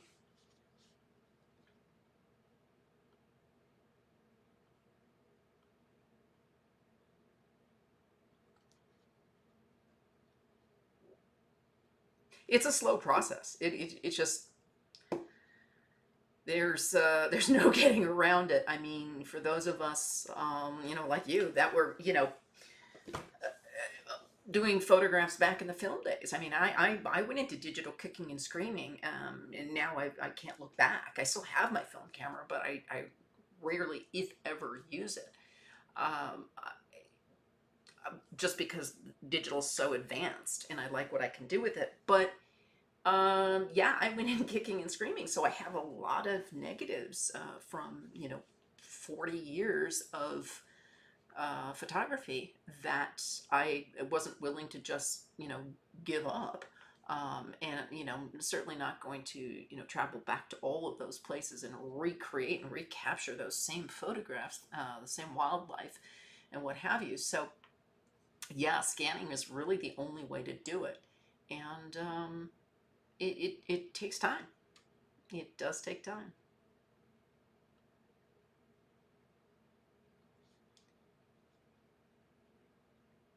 Oh yeah, yeah, medium format for sure. Medium format film it is still incredible. I never actually really got into medium format myself. Uh, it's incredible though. Do you shoot medium format as well?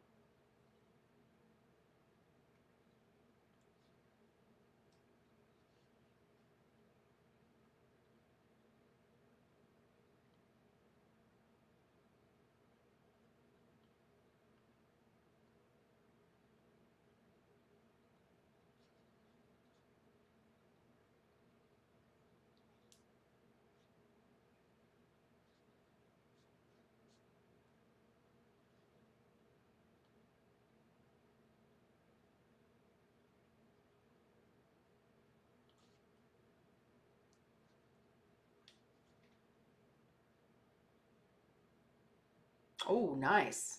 Yeah, the old Mamiyas were really nice. I just, yeah, I don't know why I never got into it.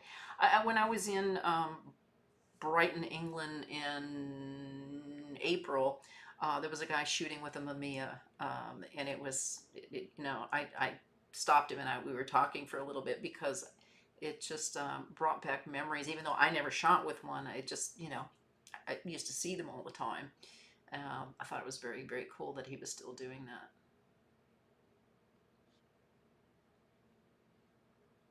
I mean, I think there'll always be a place for medium format.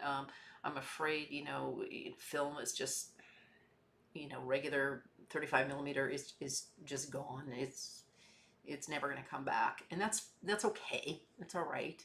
Um, just like anything, technology advances, and the old stuff goes away. I do think I agree with you though that the medium format is going to stay around. Some people still use it, and it's beautiful stuff. And I didn't realize you can adapt the digital lens to it, so that was really cool.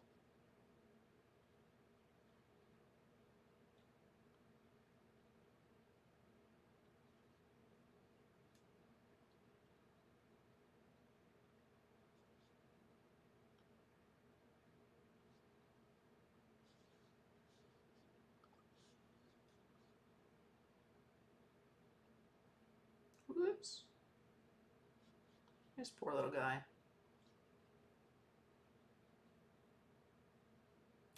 Ooh, what kind of lens were you using?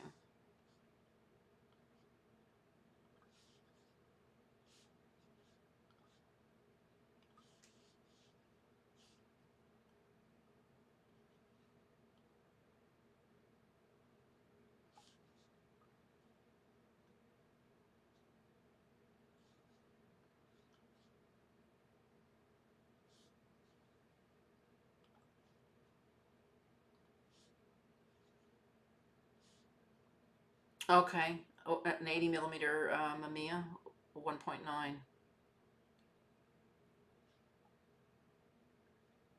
Interesting, interesting. Yeah, there's a lot of stuff you can do. I mean, and they're really coming out with a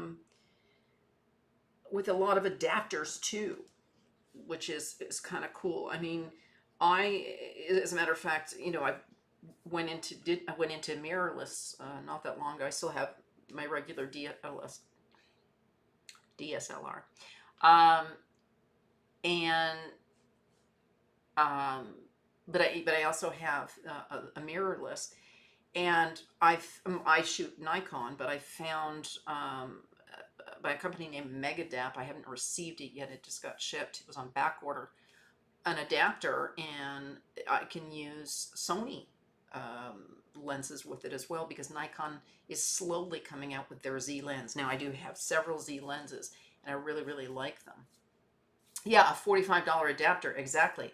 The adapters are not that expensive. For the mirrorless to be able to use another, the Sony lenses, it's about $250. But I just picked up another camera today, a used Sony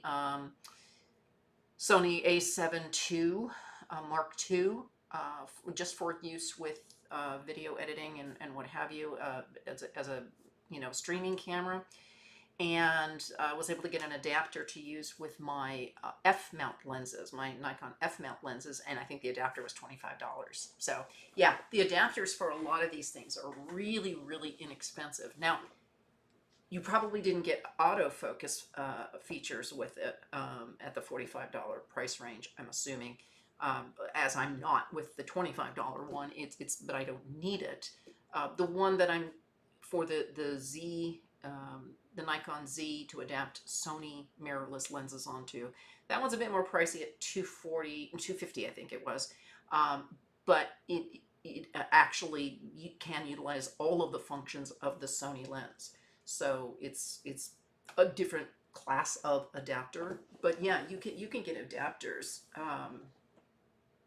Yeah, yeah. Oh, right. Of course, the Mamiya lens is a 76. So yeah, I still have my original Olympus OMG from the early 80s. So yeah, lack of autofocus. Uh, there are times when I don't use autofocus, but I do like having it. Um, but yeah, there. I mean, well, and especially if you're, I have a great lens that I love, very inexpensive. I think it's made by Rokinen, which doesn't do autofocus. They're all manual lenses, and it is an astrophotography lens. You don't need autofocus. You don't want autofocus. Everything's going to be manual. What you're doing. So yeah, and the adapters are really inexpensive. This one, the Rokinen one I have is actually made with a Z mount on it. It's the first one of its kind, but because it doesn't need to do autofocus, it's strictly a manual focus lens. They didn't have to worry about anything. They could just create the mount and off to the races.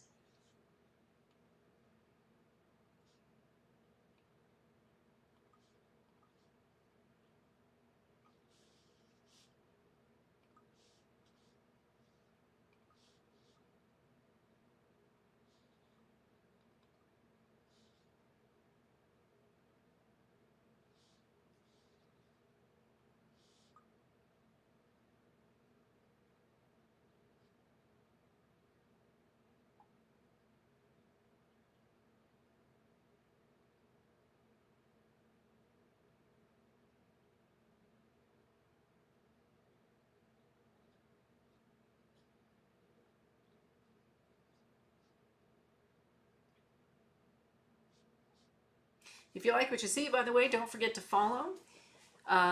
Like and follow. You can always find me also on, you can find me on Instagram, Frederico Photography. In my profile, I have all of those things. And yeah, thanks for finding me. Thanks for joining me. Ah, there's the little boy. Okay, so I talked about this before. The storage of lenses. I mean, sorry, uh, film rolls. Um, you know, I was moving around a lot for a while and didn't have them necessarily stored in the best conditions. So, have to get rid of some scratches.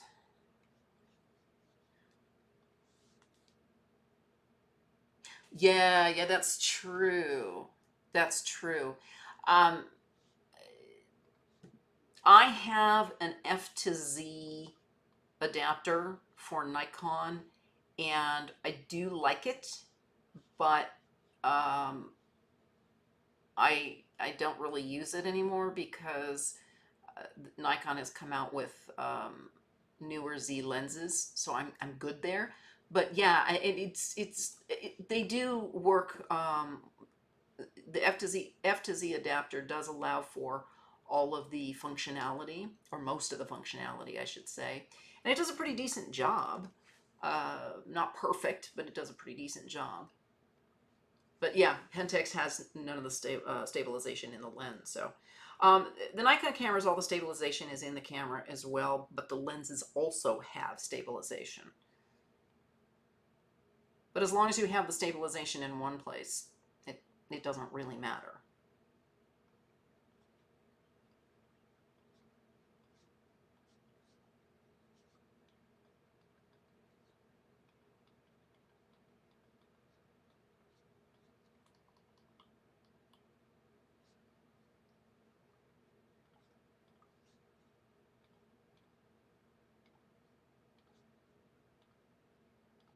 The old Sony lenses, of course, film, didn't have stabilization in the lens, I don't believe.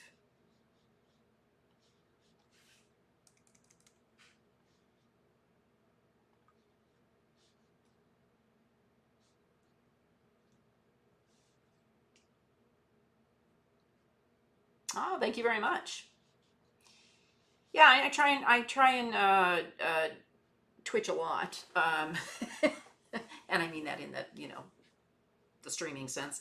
Um, uh, just because I really enjoy, I have a passion for what I do, and I like to share it. And I've got, a lot of photographs from over the years. I was editing the other day some photographs from the USSR, which is back in the 80s.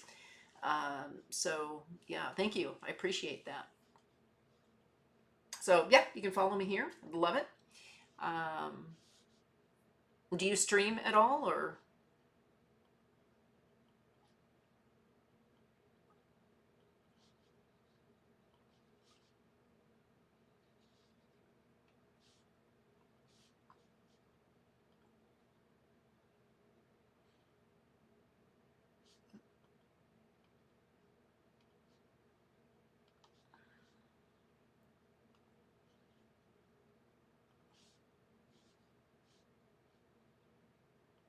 I also have a Facebook page too. Um, that's also in my profile. Okay, I'm going to take this over to denoise. I just had a couple of programs that I really use a lot.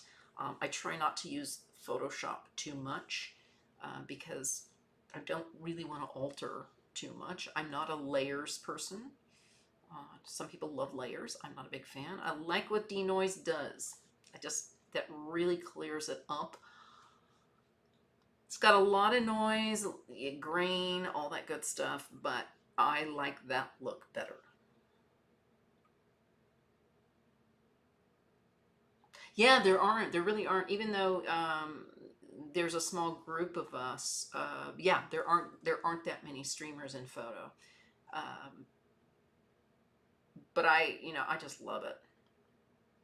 I'm really been enjoying it. I was reluctant to go into streaming, but I've really been enjoying it, and I like to share what I do with people. So I am also a college professor, so I'm used to talking in front of large audiences.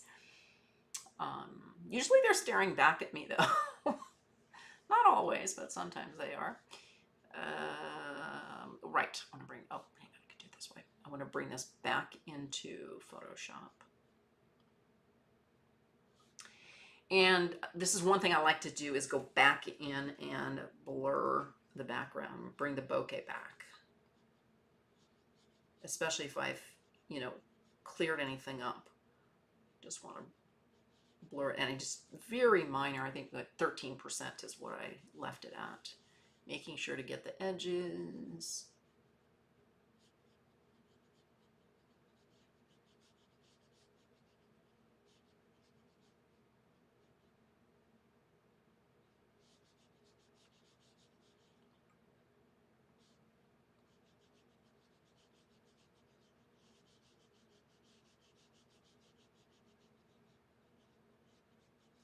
It's already bokeh'd, but just taking out the grain. Yeah, it does. You can the blur. I mean, it was already bokeh, so I'm just blurring. I'm just getting rid of the noise, but it does the women looking around the child.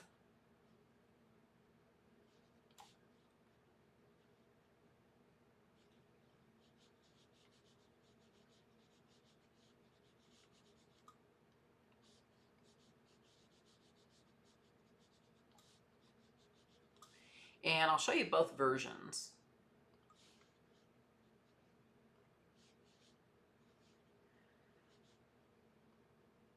So that's the original with the scratch in it, unfortunately.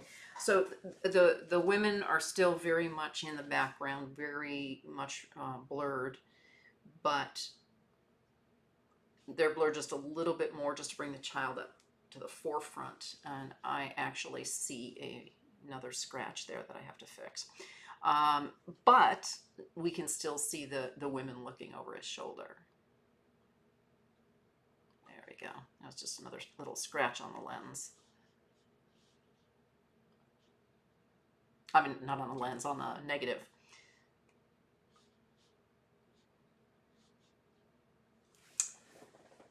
And there we go. And flag and star, that's my workflow. Export it, exporting it to people. And these are only web page sized, only 72 DPI.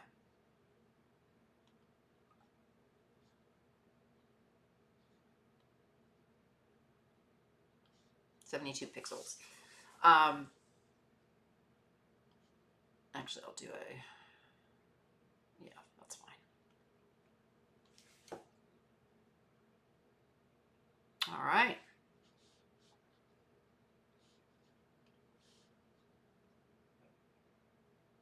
I really enjoy working on these old negatives too. I don't think there are a lot of people out there doing it.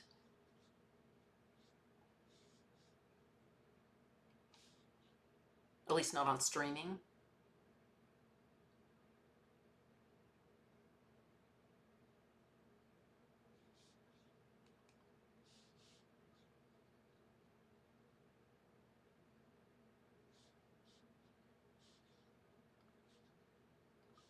You can tell I scanned a negative there.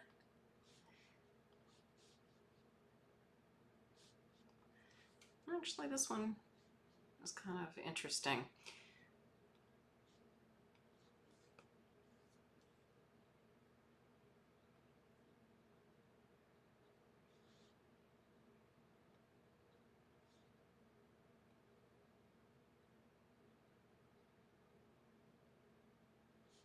Not sure about that one. No, I use the term cultural photographer because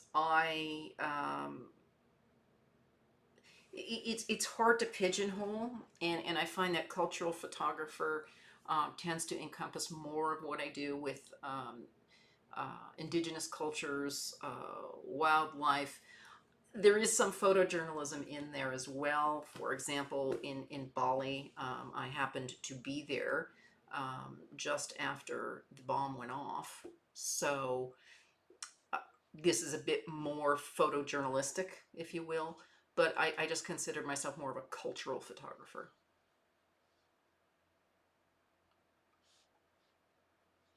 Actually, that I like that photograph. I'll go back and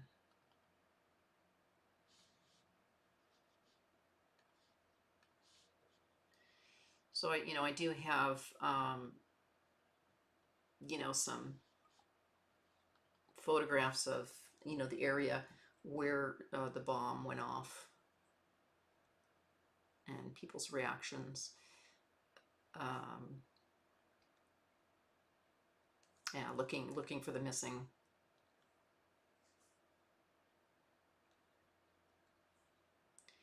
But that's not my, I mean, I really do like doing that photojournalism, but it's not my primary, so cultural photographer.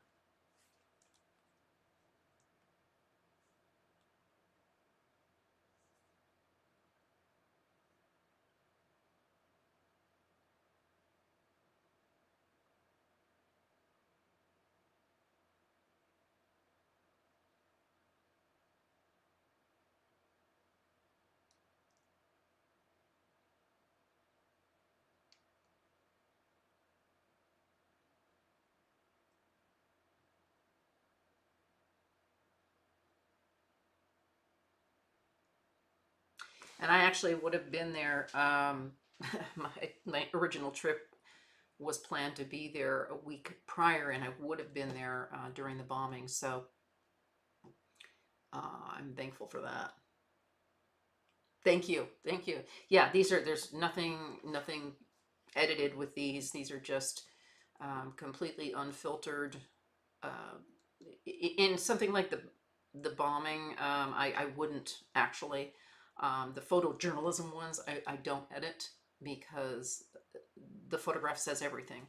I don't like to edit anything about it. It's raw reality.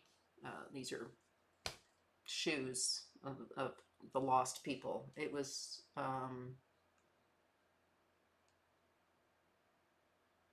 Yeah, that was it for that. But yeah, it was brutal.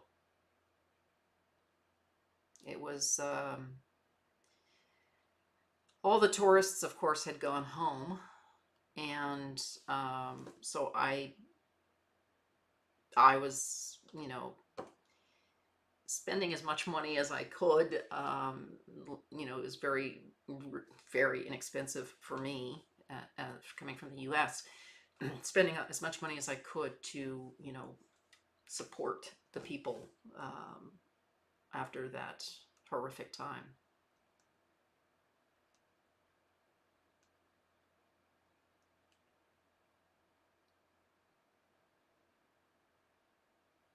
I love taking pictures of spices too.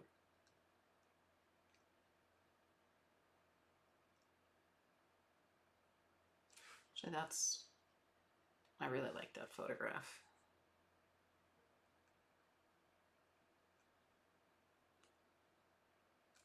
There's quite a few of these. I forgot how much I really liked them.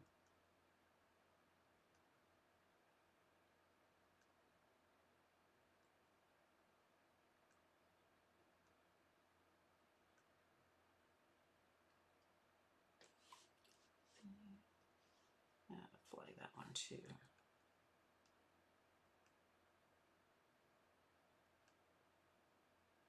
It's a beautiful country.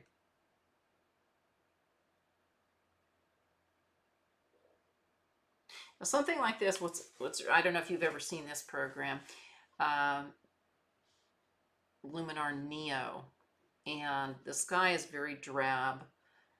Um, Sometimes there's not much you can do about that, except there is this program, Luminar Neo, which you can input a sky, and I kind of like it. Let's try that one.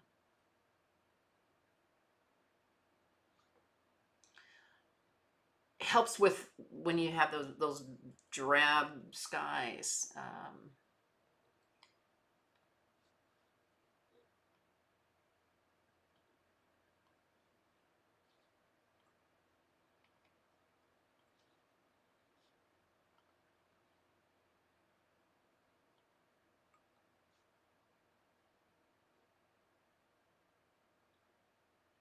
There's an app for that. Absolutely.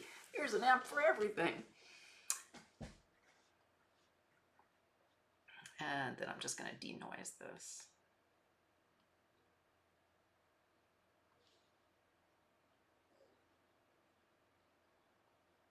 So that's just kind of a fun app, Luminar Neo, where you can put your own skies in there as well. I have just taken some shots of skies myself when I'm out and about, and I have not yet uploaded them, but you can upload your own preset skies as well, which is kind of cool. So that's fun. I mean, it's just a huge improvement when you add the sky. It makes it a lot richer.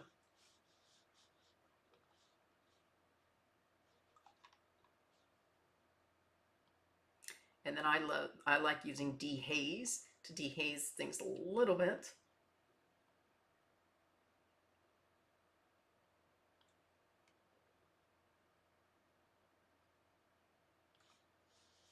And just play around a little bit with that.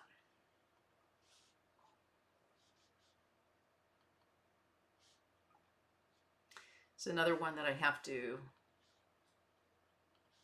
do some fixing on. I have the print of these, and the prints are great, from the original film, but of course once you digitize, you've got the issues, and of course these were not stored well, and ended up with scratches on them.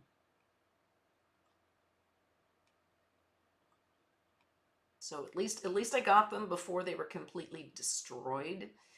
Um,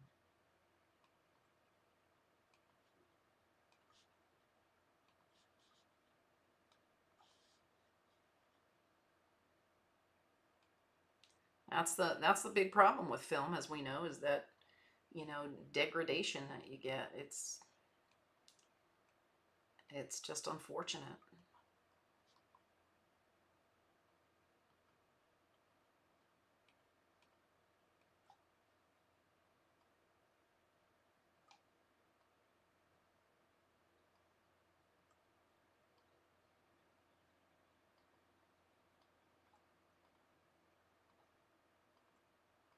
But luckily with digital, you can sometimes restore it. You know, we don't have to go through the expense of sending it off somewhere and having a stranger restore our photograph from the negative just because it, you know, wasn't stored properly. You know, life happens. Things don't, you know, they don't get stored properly, or something's put in storage in a proper container and, you know, somebody opens it that shouldn't have opened it. Yeah, all sorts of things happen. All right, so, you know, Photoshop does a pretty good job of getting rid of the scratches as long as there aren't too many scratches. That, unfortunately, when there are too many scratches, sometimes there's just no saving a photograph. Most of mine don't have too many scratches. The only ones that did were some of the ones from the 80s, for example, in the Soviet Union, when it was Soviet. And but they were none of the really important photographs did, just some of the ones I didn't really care about. So this does a really good job of denoising, just bringing out uh, the natural look without all the noise. Some people call it film grain, I call it noise. So I prefer it without. Now this is a black and white photo, so we'll switch to black and white. Just bump up the contrast a little bit. I always like to deepen the blacks and then lift the shadows. Gives it more depth. Now, one thing I can do is bring this into Luminar Neo, as well as the sky functionality it has. It has some really cool things, other things it can do. And one of those things, I don't use the presets. One of the other things it can do is portrait work. So going onto the face, and I'm going to click on eyes. So this already is way up there. I don't know why.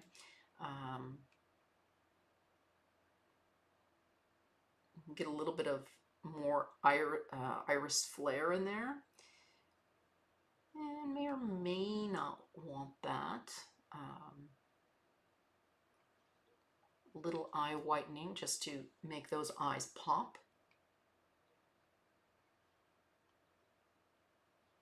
She doesn't have red eyes. Doesn't have dark circles. Got a beautiful face, and I don't like to. A lot of these are for model photography, and that's not what I'm doing. So I don't use a lot of these.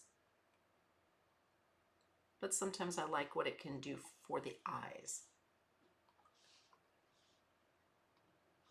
Even though I'm not making significant changes, I'm making very, very minor changes. So that's what we had, that's what we started with, and that's where we went to. So just a few tweaks, a few adjustments, and it really does bring that photograph back to life. I mean, the printed copy I have of this in my art room, I have an art showcase room where I do shows as well. And this, what it's done, this looks like what it is when it was printed out, as opposed to this, which was the scan. The scan doesn't do it justice. The scan doesn't look like the photograph that I have a print of. That does. So a little bit of tweaking, a little bit of what I call restoring, bringing it back to what you intended as an artist, what you were taking a photograph of, what you felt, bringing the feeling of that child back. Um, that that doesn't do it, but that does. The photograph is all about that beautiful child. So, all right, it's about time for me to wrap up for the day. Thank you for joining me. I really appreciate that. And like and subscribe and all those sorts of things. I appreciate it. And I hope to see you again. I really appreciate you joining me.